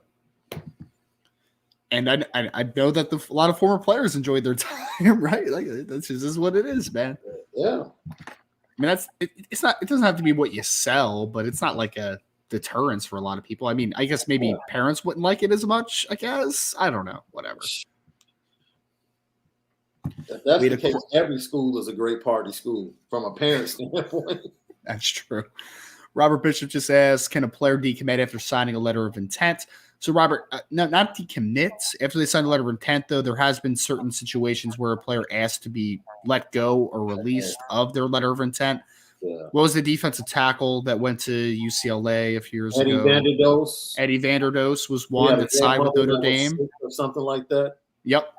So Eddie Vanderdoes was one of the big ones, former 5-star defensive tackle that asked out of his letter of intent after he signed. So not technically decommitting, Robert, but you can – it doesn't happen often, but you can ask out of your letter of intent if the school will comply with that. So we also had this question from –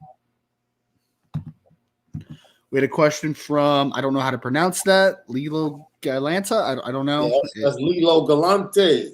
Galante. Oh, I'm sorry. Said, Ryan, what's the chances of Notre Dame landing Justin Scott in Chicago? #Go Irish. Look, man, we've talked about this, Sean. I'll let you add anything you want to add, right? Mm-hmm. They Notre Dame's in it. Should they be in it more? Yeah, I think they should be in it more. They should have gotten it on him a lot earlier, but they've let teams like Alabama, USC, Michigan, like that type into the conversation, right? So do they have a shot? Yeah, they have a shot. Is it as big as they probably should have been? No, but still have a fighter's chance, right, Sean? I don't know if you would quantify it any differently. They're in it. They have certain things on their side. Mm-hmm. But once again, at some point, we're going to have to see greatness come from that room on the coaching side. At some point. Mm-hmm. We also had Archer who said, mailbag, reviewing the 2023 classes of the teams on Notre Dame's schedule next year, which names stick out as potential impact freshmen that Notre Dame fans should keep an eye on? Archer, I'm saving this one. I just want to let you know that it didn't fall through the cracks because I'm going to ask Brian that we can make this a show sometime soon. Maybe we'll do it next Monday for the recruiting hour. This just involves a little more research. I want to look at all the teams, top recruits, all that type of stuff, right? So that's it's a more in-depth conversation, but it's a really good one. So I already wrote it down, actually, as Shaw was giving one of his answers. So just want you to know we got it. We had Jared asked the question. Nice. Jared Grace, former Notre Dame linebacker, said, any thoughts on a sleeper freshman to contribute in 2023? You have a sleeper, Sean? Let's do one on defense, one on offense. All right. Okay. So offense, mine is Charles Jagasaw. I've been on that one, right? And I know some people are going to say, he's the highest ranked player in our class, depending on where you look. But it's the offensive line variable to it. A lot of freshman offensive linemen don't come in and play right away. Like, that doesn't happen a ton, right? So I think that when you look at Charles Jagasaw, there's a couple offensive guard spots that are available. Yeah. That if he comes in the summer ready to work, we'll see what happens if nobody kind of takes a step forward. So that's my one on offense. Defensively, give me Ben Minich, and that's more on a special team side of everything. I think Ben Minich is going to be a special team stalwart the minute he gets to Notre Dame. So I think he's going to impact special teams, and I wouldn't be shocked if he plays a little bit of defensive snaps, but that's more for the defensive side of the ball. Sean, your picks? I will probably be right in line with you, but I think Jeremiah Love is definitely going to make an impact, but that's not a sleeper. That's not a sleeper, though. It's not. That's not the sleeper. So I'm going to go sleeper. Mm-hmm. I'm going to go Cooper Flanagan in the tight end room. Ooh, that's a good one. That's actually a really good one. I'm going to go Cooper Flanagan in the tight end room. You have Eli Raridon coming back from injury. You have Holden Stace. But you just really don't know, like Mitchell Evans, Bauman coming back. Yep. I think there's going to be opportunity there, especially Is Cooper an early enrollee? Cooper is not an early He's enrollee. not an early enrollee? They do not allow it at De La Salle. Oh, it's a lot of things they allow at De La Salle, but early enrollee is not one. That's interesting. Yeah, so like I know Mentor out of Ohio is another one that does not allow early entrance. So Okay. just yeah. Oh yeah, I'll take Cooper Flanagan offensively, and then defensively, I'm going to go ahead and say Armel Buckham. Whoa, as a freshman, do you think? I'm going to go ahead and say it. Interesting. I'm going sleeper with mine, right? Because I started to say Preston Zinner. Because I could see him being pressed into service along the D line. Interesting. For pass rushing. I love it, man. Let's see, saying Alsbury and stuff like the talented kids, that Christian Gray, that's not a sleeper to me. Yeah, that darn Ben Minich, man, he's just the type of kid that just finds a way to work himself up the depth chart. And Ryan, you know what I'm talking about. He just finds a way to find himself in the top 2 somewhere. Mm-hmm. Mm-hmm. And you look up and you're like, oh man, like if he's in the top 2, what does that mean about the other kid? Nothing. Right. He's playing his butt off. Uh-huh. We had, I think, one more question, Sean. I just wanted to pop this one up. Michael Park said Dwayne "The Rock" Johnson is for a middle-aged 30 to 50-year-old woman's viewing pleasure. My mother-in-law certainly likes him, so I agree with you on that one. And then last question from Sean Stewart. He said, Ryan and Sean, what is your go-to Christmas movie, Sean? Go-to Christmas movie. Oh, man. Does it have to be Christmas related? There's a lot of movies that come on around Christmas that aren't. Are you going to say Die Hard? You're going to say Die Hard? I like Die Hard. I wouldn't say it's my go-to. See, I'm different. Literally, my wife and I, for the last 2 weeks, we have a subscription to BET Plus. Mm-hmm. And so they have like this long list of Christmas movies. I think we've gone through just about every Christmas movie. So I'm a huge fan of pretty much any Christmas movie. I'll give a Christmas movie a chance. Doesn't have to be great script. As long as it has a couple of funny moments and an actor or actress I can recognize, I'm buying in. We cut one off yesterday because it was flat out boring, like 20 minutes through it. We were like, oh no, we can't do this for another 40 minutes. But yeah, I don't have a go-to. I'm just like a Christmas. My family and I were just really Christmas nerds. Mm-hmm. Like we're still adding like interior decorations, like still right now. Like if she sees something out right now, she'll bring it home. Like, look what I found. So yeah, that's just how we are, man. So I don't know if I have a go-to. I embrace all Christmas movies. I really do. Mm-hmm. From all types, like from Gun It Up to rom-coms to, Disney. Like I love them all. I like the Santa Claus with Tim Allen, the original one. The last two stunk. And then apparently there was a new spin-off thing that's on Netflix apparently, but that's my pick. It's my pick. But great question. I know we'll have more Christmas conversation as we get a little closer. That, of course, is going to end, though, the Notre Dame recruiting hour for today. Thank you all so much again for joining us. Thank you for taking a look. We're just less than 48 hours away from National Signing Day. Make sure to stay locked. boards.irishbreakdown.com for continued updates. Please, before you leave, hit that like button. Share this podcast. 5-star reviews are very much appreciated. Hit that notification bell. We'll have a lot more recruiting news for you guys over the next couple days. From Sean, I am Ryan. Thank you all so much for joining the Irish Breakdown podcast.